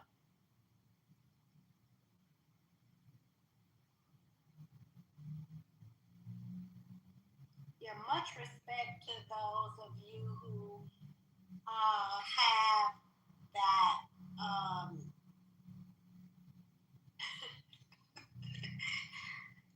I'm laughing at myself, not at anybody else. That have the ability to get that firsthand knowledge, because when I asked my father, like, I don't know what it is with some boomers, and it made me think of a story of a friend of mine who's passed away, God bless her soul. I remember having a conversation with her, and she said she didn't even know how old her mother was. That her mother did not tell her when she got ill, and she just, boom, within a week passed away. Oh, mom's sick. Oh, mom's gone. Wait a minute. What do you mean? And that's not the only story that I've heard like that, right? It's something about, again, the boomers specifically, I can just speak to that generation, that were very secretive. So I bought my dad a book. It was a book on social media I saw, words my dad would say, or something about my dad. And they had one for mother. And, if your parent is still around, have them provide this information to you. I bought that for my dad. Okay, yeah, not having written a word. So I'm like, Dad, I would like to just video you and just, talk to you, because now he's a great grandfather. Because my children, obviously have children. And I'm like, I would just really like to, since we have that technology, we have that available, just, ask you some account. Yeah, no. So it's when I hear people talk about, get this firsthand, I'm like, that is so wonderful, but not everybody, I guess, is willing to share. I don't know what that's about, but yeah, weird. So as a baby boomer, and I'm dealing with the last of the generation, the elders, because they're all 87 to 100 and something, it is difficult because you'll get a similar account, and I've been recording, and you get a similar account, but it kind of gets a little mixed up with who we're talking about, because a lot of people have similar names and that kind of thing. And in my family, there are a lot of scandals. And people don't want that stuff to come out. But you know what? I'm getting some good stuff. Man, I am getting some amazing stories. And it turns out that there's this piece of land that is on the edge of my property that is a Indian burial ground. And I got that through my great aunt. She was on my grandmother's side. I didn't even know my grandmother was from here. And I got to my grandmother's people, and she actually lives on the land there. And so I'm getting all kinds of stuff. And you know what? Whether it's true or not, I don't even care. It's just sort of the storytelling and the legacy of it all. And I love, I like storytelling. So it's become a part of my land's brand because, we are turning this into a historical site along with some other sites in this area. And those stories are going to be attached to this land and to this site. I actually have now some historical societies that are going to take the things that we found in the stories in the books, because it's already been sort of codified through ABC, Soul of a Nation, and through some other documentary sources, that now I can tell that story and get the same credibility as other people who telling all kinds of stories and painting their own narrative. And so all I want to do is be able to tell my own family story the way I want it told. So there's going to be some truth, some false, some mixed up, but guess what? It's my story and I'm sticking to it. And so that's what my grandchildren, my great-grandchildren are going to learn. That's what folks will learn when they come and visit us. That's what I'm going to make a whole lot of money off of through our resort and those kinds of things. So you know what? It's no different than anybody else. So you know what? Whatever makes you happy, whatever your spirit feels, and of course, I'm not trying to hurt nobody and do no harm. But this is my truth and my reality, and I'm sticking to it. But I really do try to stay true to the documentation that we found, the slave records, the wills of passing my family from family to family over 100 years before emancipation. All of those things are documented, and they've become larger than life. I mean, those stories have gone around the world through ABC. So, you know what? I'm just having fun with it. And so what I am really, I don't know, I have many things, but what I hold true to is my Black ancestry, my indigenous ancestry, and I actually am sitting on the land. So nobody can tell me because I got the land. And I know this was land where many of my relatives were born, and some have even passed away on this land. So that's what I hold to. And even if I didn't have it, I will create a story in my head, and whatever little bit of information. That's where you throw me right there.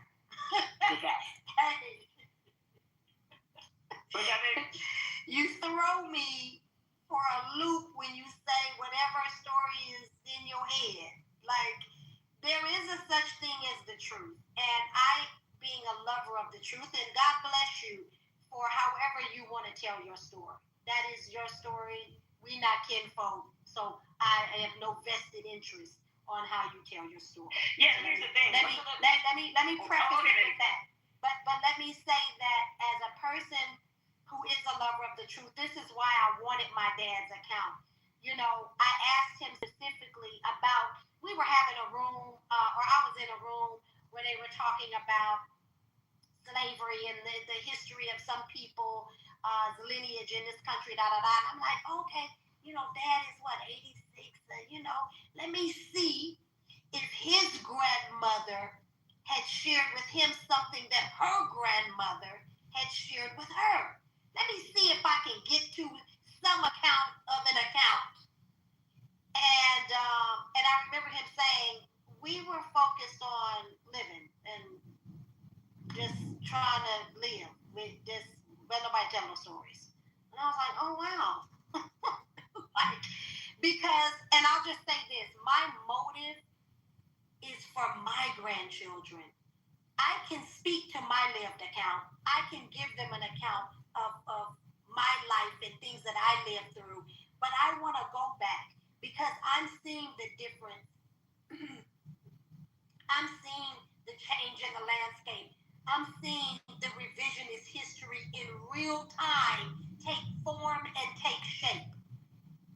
So I, as the matriarch of my family, want to be able to give my grandchildren something that comes from me that I can say this is truth. You know what I'm saying? And so, yeah. So you kind of throw me when you say it's in your head and this is, it's your truth. So that kind of throws me because I'm not clear on what you mean by that. Let me clarify.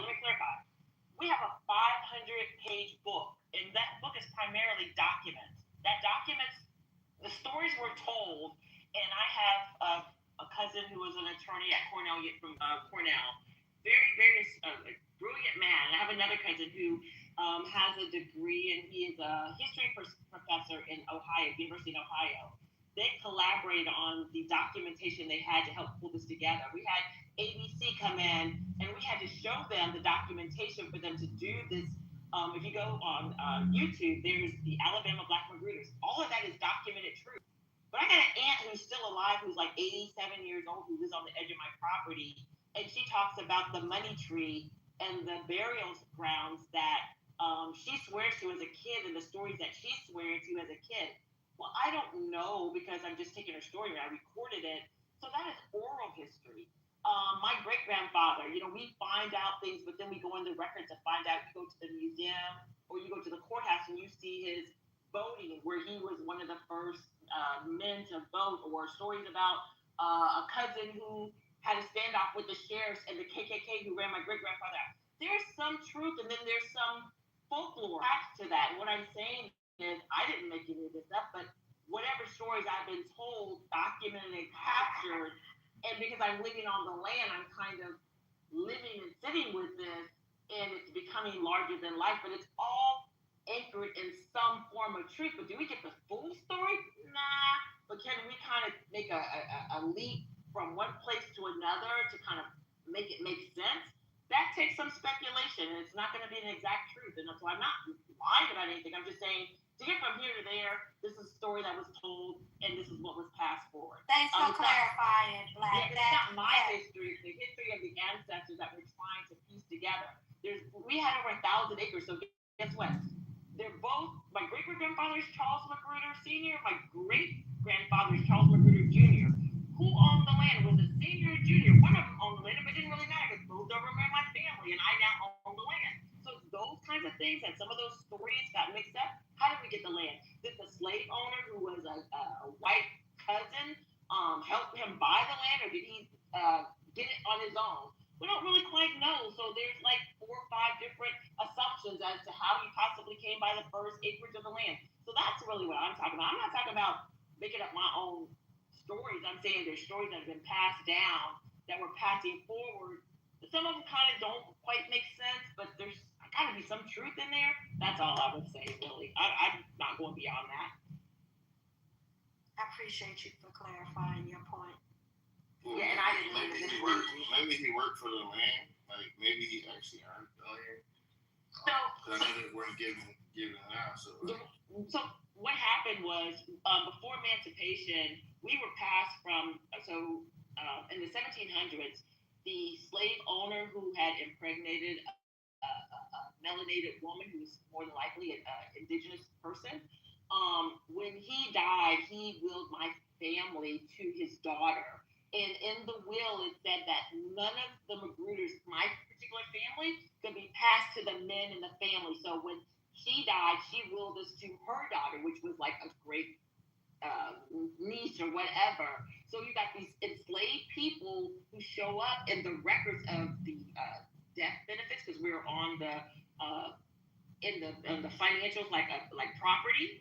Was just my family's name of my great-great-grandfather, his children, his grandchildren, those kinds of people. We were always listed, and we were passed from family to family. When she died, it was in the will that we couldn't be passed to the man, so we ended up being a ward of the state, and they were getting ready to make a decision whether or not we could be freed. But before they could actually free us, emancipation happened, so we were automatically freed. Well, you know, when you talk about who's the executor of states and stuff like that, especially plantations, that plantation overseer, whatever, who was a family member, these are all white Magrooters, he basically allowed my great-great-grandfather to be a sharecropper on part of the white plantation land, and then from there he purchased it, and then it kept expanding and buying more and more land.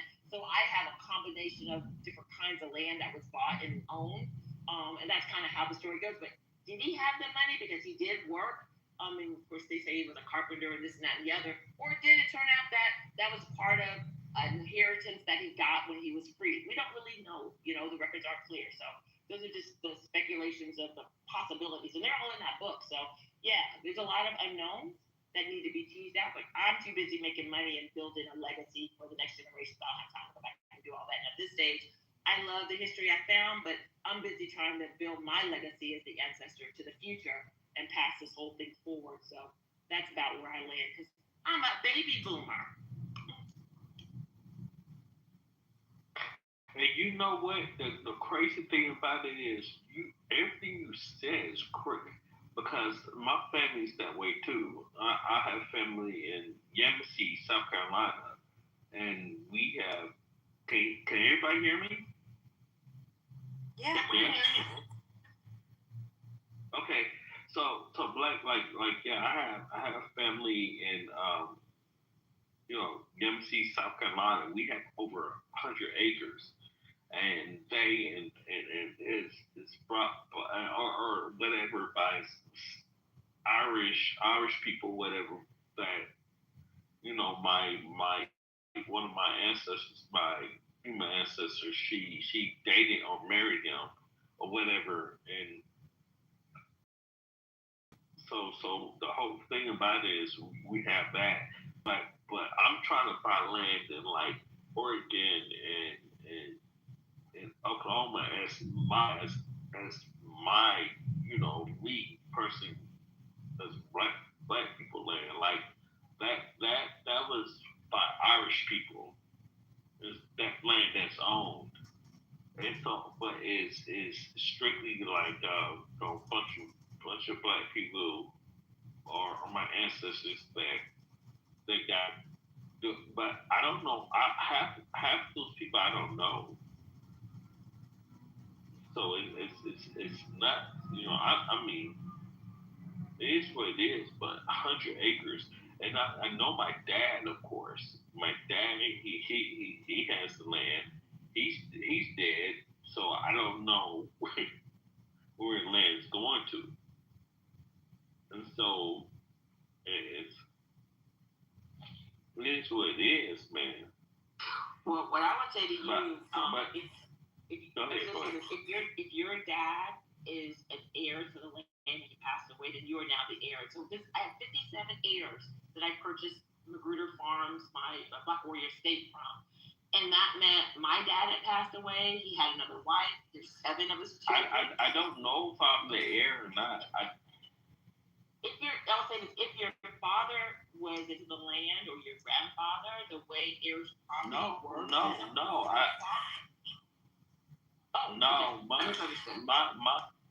My half sisters, they did bloodline also, but that's my dad. But I mean, that was my grandmother's land. I mean, but it was born from Irish, bullshit. So I don't know if I want to claim it or I don't want. I just maybe don't want to have nothing to do with it. But I'm trying to make land for us as black people, like in Oklahoma and Oregon. So I'm really trying to do that rather than trying to claim land that I don't know if it's truly mine. Well, all right.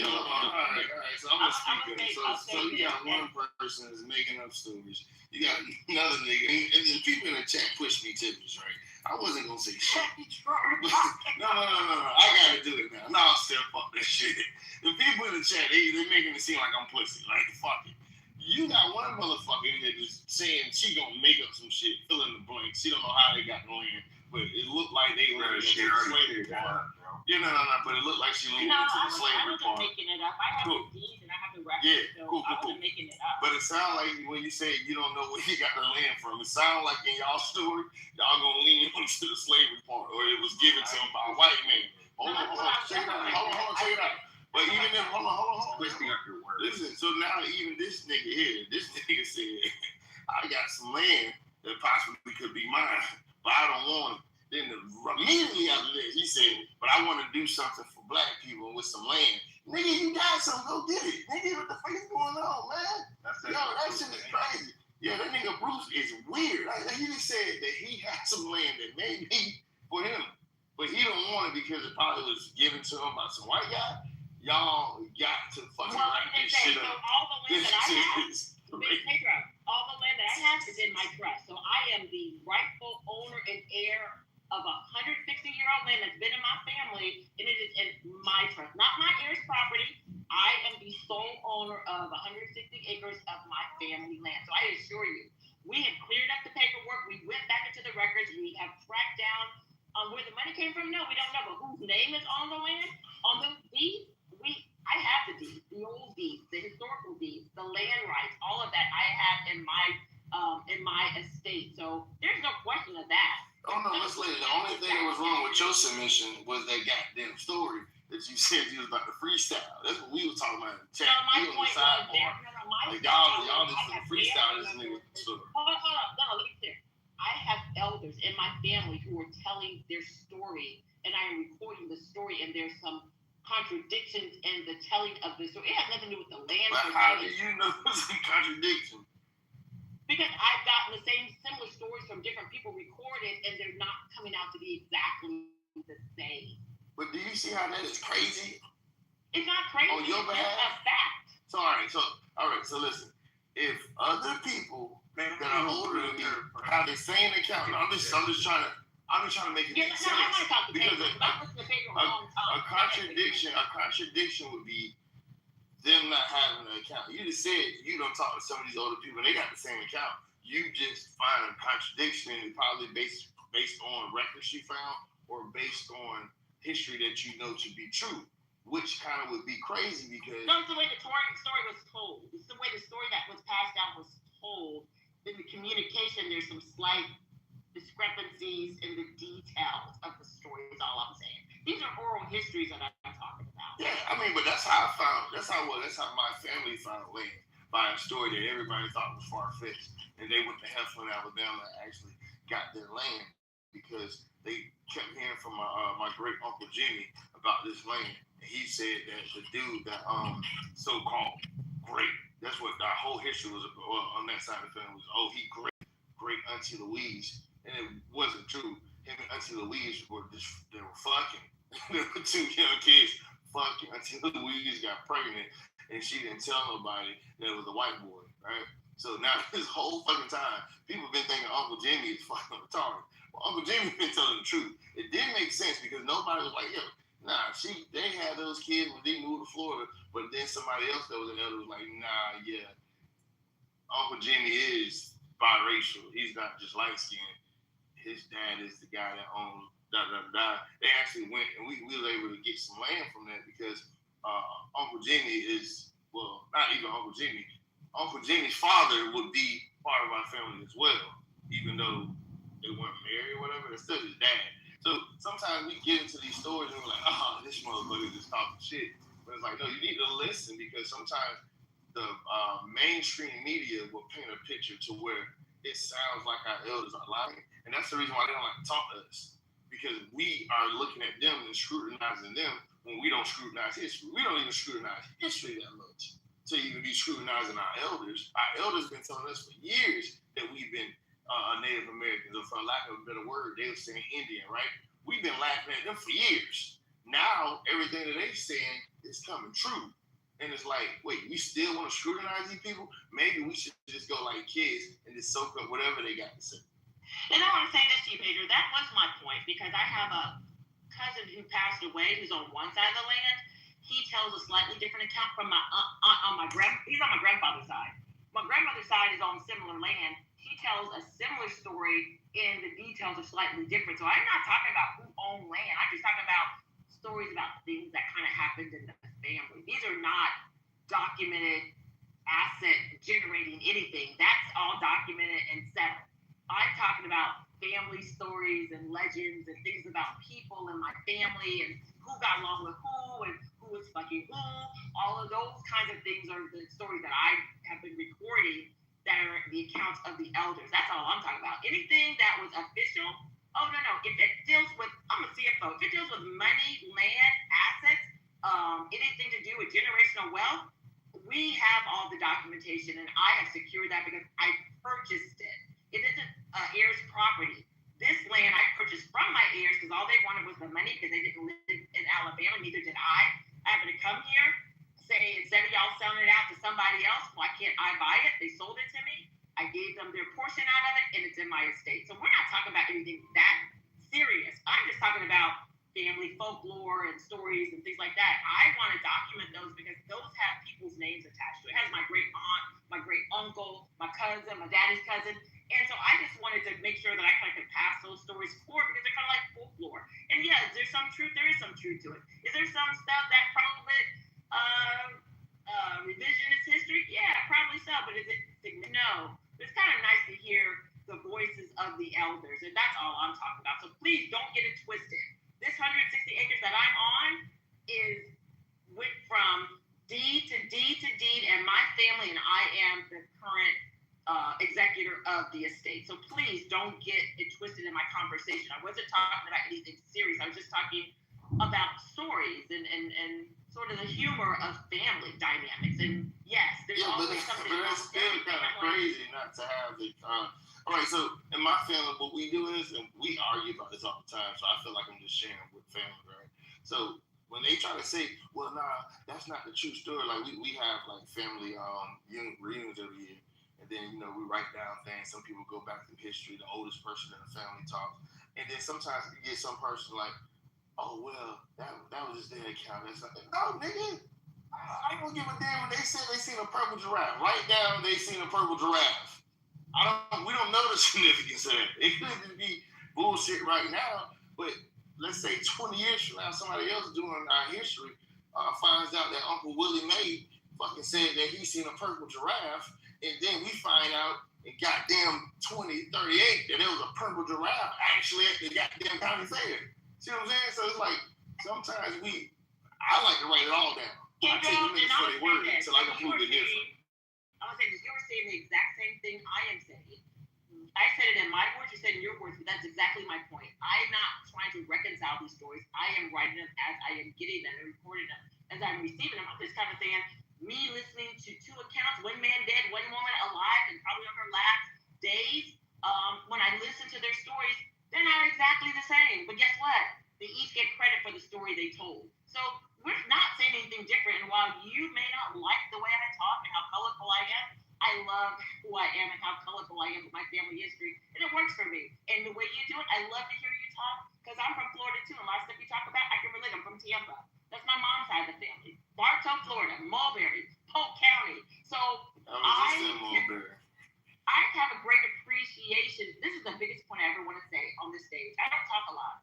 I have an appreciation for how people tell their story, and I'm never gonna tell someone the way they tell their story is right, wrong, or ugly. The way it works for you, it's for you, and I just enjoy listening to it. But I don't have a point of correction or dispute or anything. I just listen for the enjoyment of shared story, legacy, heritage, lineage, because that's kind of what we do here. There is no right or wrong, but it's a beautiful tapestry of people who connect and integrate and are shared in culture. All cultures are not identical, and all families are identical. And the way the dynamics of those families are, I find that to be the most beautiful. But let me just say this, and I'm gonna land. I have a master's in international finance and investments. I've traveled around the world. I've been in cultures outside of this country. In the same way I traveled and integrated with countries in Asia, South America, I never went to Africa, but the Middle East, is the same way I look at my family. When I came to Alabama, because I'm a city girl, I've never been here, even when I bought the land, I've never put foot on on this land except when I was 8 years old for 4 hours. So when I bought this land, I did it because it held memory, it held legacy. I had the resources, and I wanted to keep it in my family. When I got here, all this stuff became real live, and I'm a farmer, but hell, I'm a corporate woman. So when I listen to people now, I listen as if I'm doing my international work.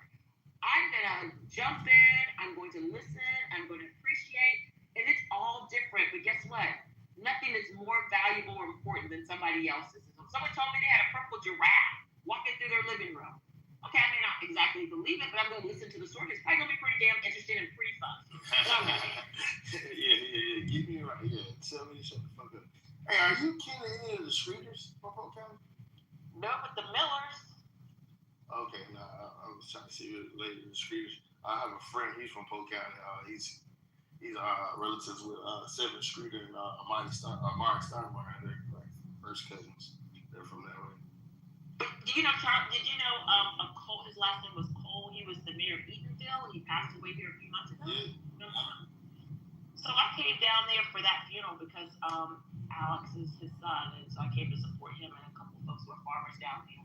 And so I still have a big place in my heart for Florida and those areas. So yeah, I figure you probably knew from some of the conversations you have. We probably have some overlap with people we may know in some areas we've been in. So yeah, I always get a kick out of you with your Florida story. Hey, yo, no face in the chat. You put me up to it.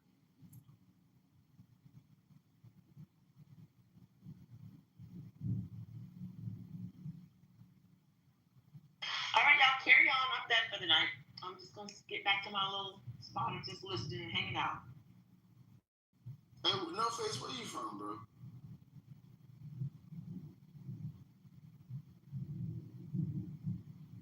I think he a teller. I think he's Right. Just staying in the chat, chatting away. He's stirring up some bullshit. Vanessa, your cousin was up here, Vanessa. I don't know if he was lying, Vanessa, or not, but your people, Bruce, was acting a fool. Vanessa. I know that's your cousin and shit. You know, that's your cousin Craig. You know, I didn't mean to put your business out there, but yeah, you crazy and shit. What is this nigga Bruce? Who in the world is Bruce? Ain't that your nephew? Boy, stop. Not you giving her a relative. I did.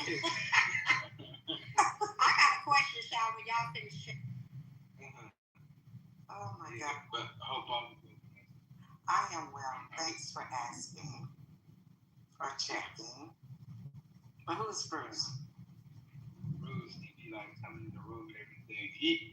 Bruce, he be in the room sometimes that you be. That nigga, he like, say that's your Make it call shit you up. your auntie. You are making shit up. I'm serious. Well, then why don't I know it?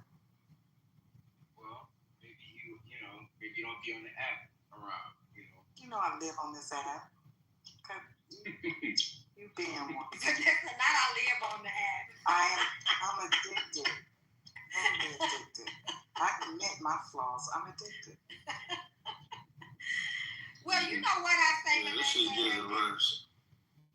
It definitely does, especially, well, whether you in here just listening, you know, it is a form of entertainment. But if you a chatty Cathy like me and you get to chime in, listen, it can be a kiki, but you also can, I've learned quite a bit on Clubhouse. I've learned some useful information. Me too. I'm a Gemini, and I can be chatty.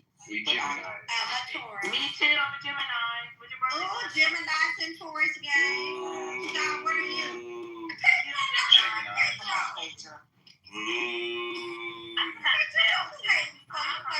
You must be, hold on, don't tell me, you must be a Cancer.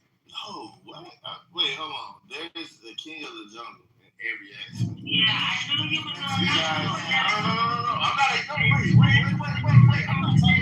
I'm not talking about king of the jungle based on the character. I'm talking about the best of the best. When's your birthday? What side are you? Come on, man. Listen, all of you guys are like 3, 4, and 5. Yes, I'm a fucking Scorpio. Oh my God. November 11th. No, Nah, we did No, it's the like car. 11-11. Birthday's 11-11. 11-11. I'm the chosen one. I can tell y'all that. Damn, Pedro. I You gotta choose like. one of them. I keep telling niggas I'm the chosen one, but you know. But we don't pay it no mind. Y'all pay it no mind. It's okay. They didn't pay Jesus no mind. I'm May Look at the 30th. reference. May 30th. Gotcha. May 11th, period. May 29th. Oh shit. I think I That can makes remember it. some Gemini. Cancers are the worst. Cancers cry all day. Geminis, y'all cool. Two-faced it. I mean, it's not two-faced it. It's just like night and day. Like a Gemini can go from just having a great time to murder. Multiple personalities. That's all. Yeah, it's like, come on. It's like, No, Like, you wanna- you in the chat crying. You a Cancer. Cancer's a And trip. you no more friends. Oh, that's you, no more friends. Man.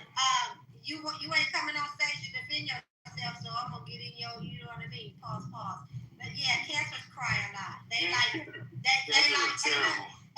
like what's that singer name? Cry all the time. Keith Sweat. Yeah. I thought you were talking about Tyrese Gibson. No, it's not. He don't cry. Now come on, not too much on time. They can skip Capricorn too. That's one that we can skip. It's like this. They kind of on top. I just thought about it. Capricorn. It's a couple more signs that can be skipped. I mean, I'm not too crazy about the Libras. Cancers are loyal though. Them Gemini's all about They the cry. financials. Yes. Taurus too.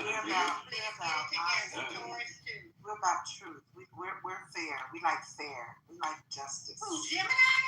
Yes. Gemini? We don't like Oh, that must be the female Gemini, because it's lying ass men. We don't Yeah, like Geminis are known for being liars. Geminis and Leos are liars. Y'all lie for no reason.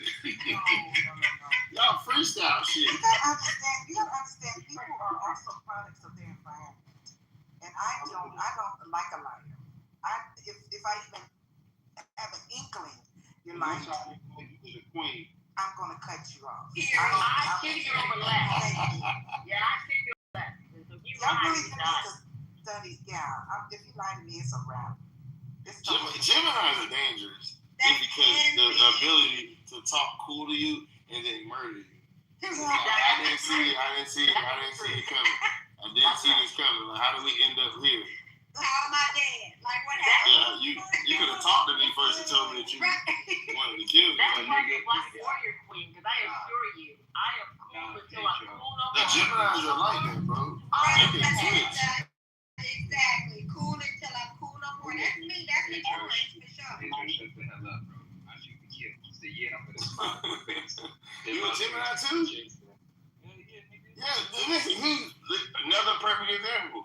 This motherfucker Sean, he doesn't usually yell too much, but I think Sean has a dark sadistic side. I think Sean might have done something heinous. I don't know if he did. Let me explain to you. So, the Gemini is a person who will talk to you as they're walking you to the edge of the cliff. Yeah. And then when you get to the edge and you fall over and you reach your hand out, they turn around and walk away. Yeah. Real mafioso, like real mafioso. Brutal. No, I think what people don't understand about the split personality is what you refer to it as. What it is we adapt quickly. So nothing throws us off. Think it's split personality, it's adaptation. Anything you bring at us is not gonna floor us. We just adapt. Nah, Vanessa, y'all got like 6 different people in y'all head that y'all all at the same time. We don't. A rejection, you might cause the way a person talks to you or treat you, you might see it as rejection. We see it as your loss. Next. And no is never an option. So guess what? If you tell me no, I'm going to rework that thing because I'm going to get to it. Gemini, they trying to figure out something that's already not figure outable. It's like, hey, let's just move on. That's what my sign. My sign, we just like, fuck it. Like, we just going to move on. Like, that shit out. It's Yeah, like, we are handling it. Nah, We're handling it's it. definitely right. The bipolar should definitely work. Because Donald Trump, who's high Trump versus Trump is Exactly. Gemini. Trump is a true Gemini. Like, he get on stage and say, "Black people, you built this country." Right. Yeah, he will. Hey, girl, but that Scorpio cutoff game is next level. Scorpio, we don't spend too much time on it. We just cut the shit off. My daughter's a Scorpio, and I know so well. Yes, you're right. Yeah, my mother was. Yeah. You can spot a phony a mile away. And it's not controllable. Like, one other thing with Scorpios is like, we can't be like one way. Like that shit is like a fucking. It kills me to be quiet when I see somebody with some bullshit. It's like, fuck, hell no. Nobody gonna say shit. You can't keep quiet when niggas say something informed. Yeah, that too. If I'm on the other side of it, bro, I have to say something. It's like, nope. A lot makes sense now. Just conversing. I'll jump out the window. On the regular. But Pedro, I don't know. I just would not have paid you for a Scorpio though. But you know, most of the Scorpios that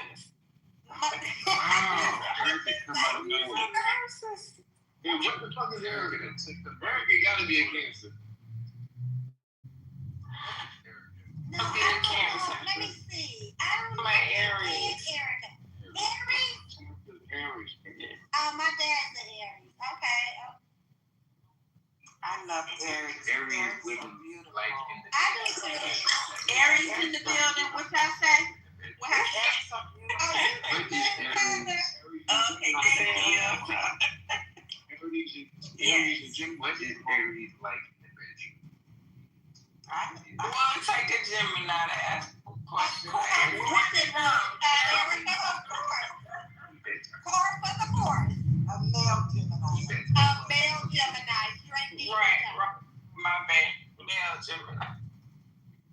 Okay, passionate, intense. Look at me still reaching my okay. Ruled by Mars, the planet with desire, drive, energy. Because of that, Aries partners are often portrayed as very passionate, spontaneous, and physically expressive. Aries are Direct about what they want. Leaders. Geminis are good matches. Well, Erica is definitely direct on what she wants. She wants a tree stomp. Okay, adventurous and excited by a challenge. Excitement, putting. Not a damn tree stomp. I try not to even respond to that because Sean on demon time. He definitely is. She don't have to acknowledge it. She know what her heart said at that time. Sean said, I recall what she had said. I got good memory, David. I don't forget nothing. Look, Okay. your photograph, I'm sure. Like I said, people say bipolars Geminis are bipolar. That's because it's a situation where you want to be nice one day, where you like Mother Teresa. The next moment, you want to do some Tupac shit, and we bomb first. Because Tupac was a Gemini, wasn't he? No? June 16th? Yeah.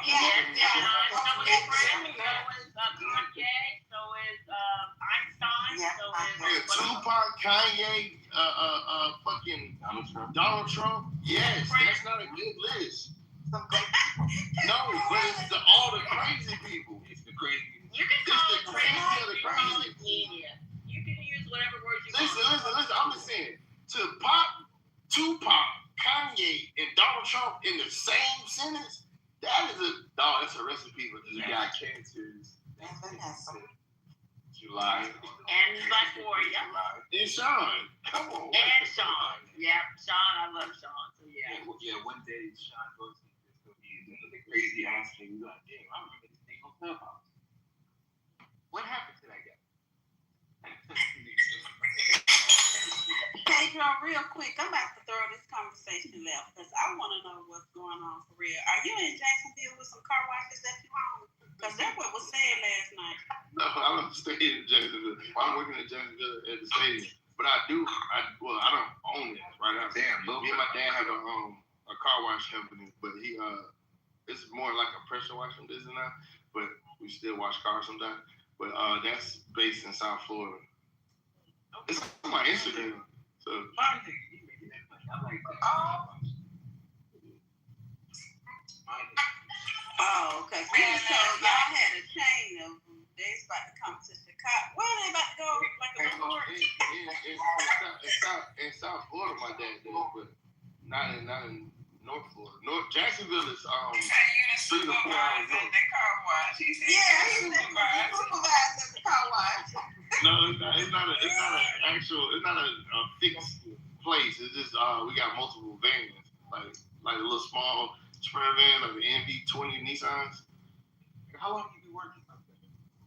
I thought you said he was in construction. I am in construction. That's my dad. All right, so my dad started. My dad went to prison. So when he got out of prison, he started like washing cars, like detailing and shit. So from there, we started fucking, pressure washing. Cause I'm like, nigga, I ain't gonna be washing cars all day.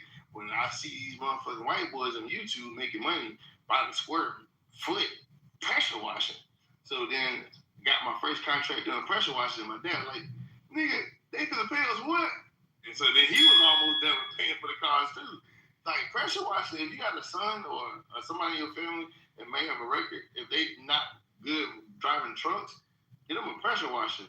Pressure washing, like the shit get dirty every day. So you always got clients. Pedro, I got an F-250 and I live on a farm. I assure you, the pressure washer is my best friend. Yeah. Now, how much can you charge? Charge whatever you want to. The market is all right. So let's say if I'm in the hood. $30 just for a regular mid-size car.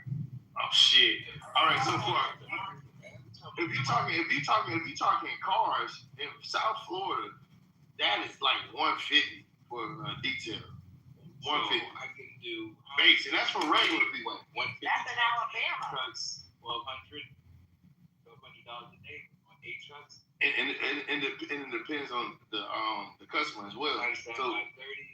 So let's say you got a fleet. Let's say you're going to do a car dealership. A car dealership, you're going to get them a deal. Let's say you do it for $30 a car, right? But you got to remember, car dealership is going to have 200 cars. Yeah. $500. And you're not even wasting that much chemicals because these cars don't move. The insides are not dirty. Like, you ever been on test drives in these cars?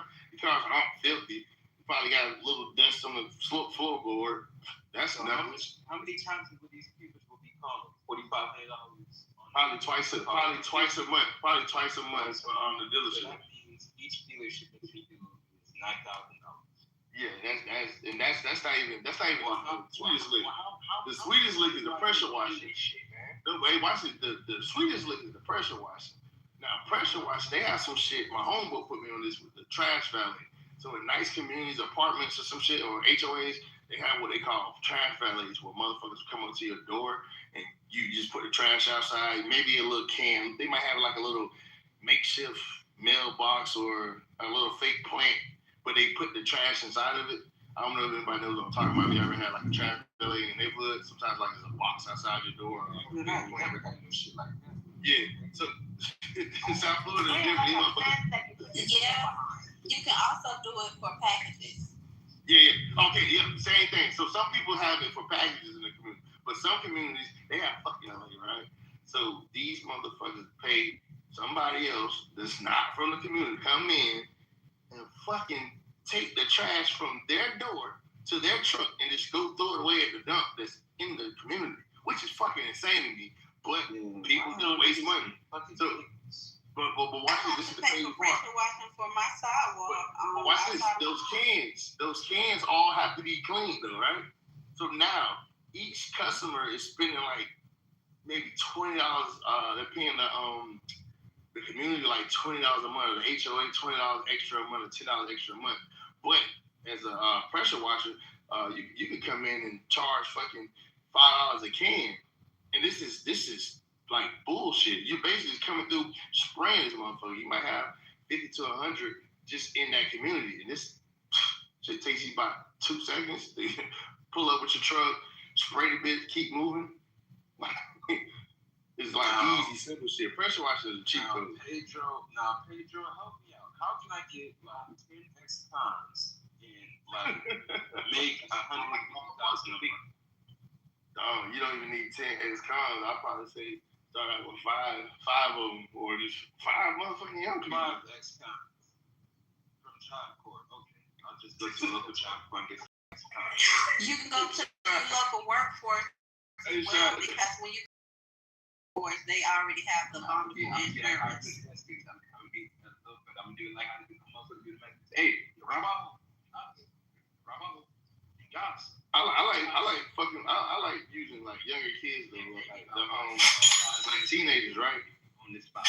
Yeah, you can use them, and you can also have community service hours that you can sign off on them, and sometimes you may not have to pay them. That's why you're on my phone. I can't. You can let them work for tips, and you can sign off on community service hours. That ain't my home. That ain't why I do it. All right, so let me tell you, that was not paid. They already think bad. Hell no. So the reason why I like it is because most of these guys are physically fit already, and they're not on bullshit. No, for real. But listen, is low over against the fish. Yeah, but hold on, Rashad. Let me show you. Let me be serious and tell you why I like the high school kids. Because all right, so these dudes are physically fit, right? Most of them are playing sports every day, and then guess what? They all can pass the background checks. So some of these HOAs and some of these businesses, they not just gonna let anybody in that motherfucker. So certain people can't go. Like my dad can't go to certain things just because he has a history, and he only has a drug charge. But when we have like the fucking it don't matter. That nigga's a criminal. No. I'm talking about just the level of severity. So Palm Beach, they have this thing called Peter Island. John F. Kennedy has a bunker on like a little island where we're from. But even to go over there in the parking lot, you need a clearance to go over there. Like you have to be cleared. Like you got to be like by the government. So a lot of people can't pass that shit. You gotta be clear what? COVID? No, you got to be cleared. Like have clearance. Background check. So listen, if you ever been like an habitual driver, you can't go over there. Like if you, that nigga said you got to be clear, like see-through officers. I'm trying to. Red, let me show you how crazy it is. Red, if you ever had 3 consecutive suspended license, you won't be clear to go on the base. I'm fucked. Like the shit crazy. They dead ass serious about the shit. Like they not bullshitting at all. I been X'd out there. You know how many times I'm driving on suspended license, nigga, listen, I ain't had a license for like 10 years, nigga. Listen, when I got my license back, that shit felt like getting out of jail, nigga. That's why young people are best to use, because it's like, unless they some heinous motherfuckers. Come on, unless you got a young nigga that's like fucking cheap key. Man, I need somebody responsible, man. I need somebody that got a little more responsibility. Like a nigga that's 15, bro. Will they really take a job as serious if they can be able to scoop up what? Extra $30? I mean, we gotta show them the value in what they doing right now is gonna benefit them in the long run, bro. For niggas, it's just like, look, the same lure that we give to illegal shit is the same lure that we need to create around legal shit. We need to make this legal shit cool for these young niggas to be a part of, right? Yeah. That's what we need to do, bro. But you can charge shit for like, all right. So let's say we just did a dude like 2 months ago. He gets it done every like December. His house like has like this tile roof, like ceramic roof or whatever. So this motherfucker, we charge this motherfucker $2,500. So it only takes like half a day to do it. Get chemical, you get up on the roof and you fucking just pressure wash it. But the kid, this is how you get them interested in doing something right. How much y'all think I give the kid out of this shit? Hell no, man. Well, you can't cheat the little nigga, bro. You can't cheat the little nigga. No. You can't cheat the little nigga, bro. $650. It's nothing but chlorine, and we already got like a surplus of that shit. So you saying when I said 500, that was a low number?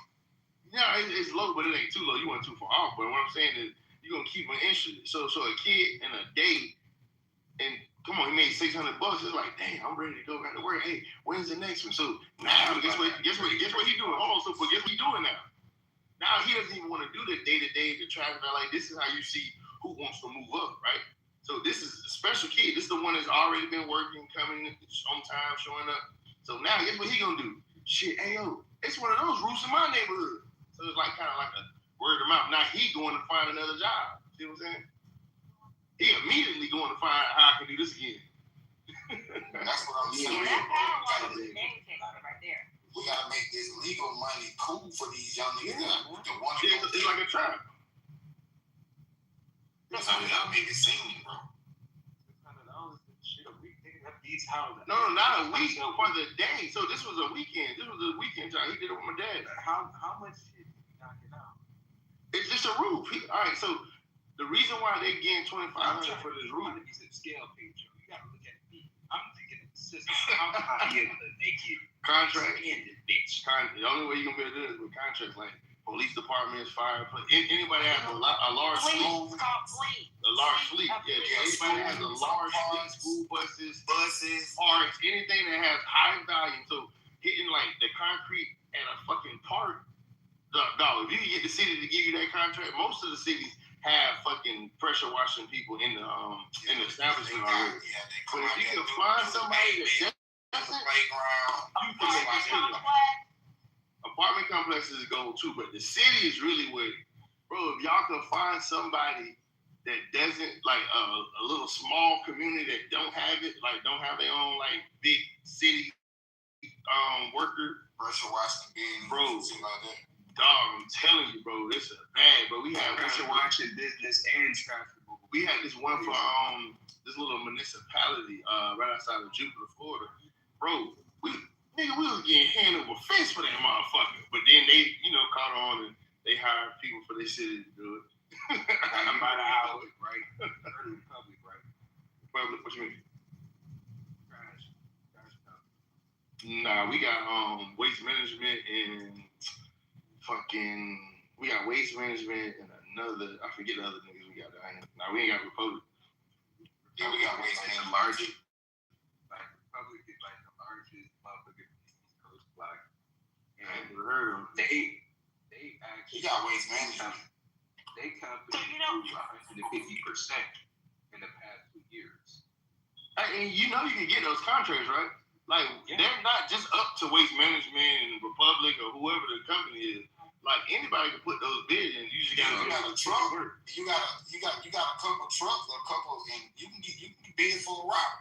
Yeah. I wanted to talk about that because we were talking about trucks. So I don't remember where I heard this, but like trucks that carry different things, it could even be milk, and they have to go and get those trucks cleaned out before they can put them back into service.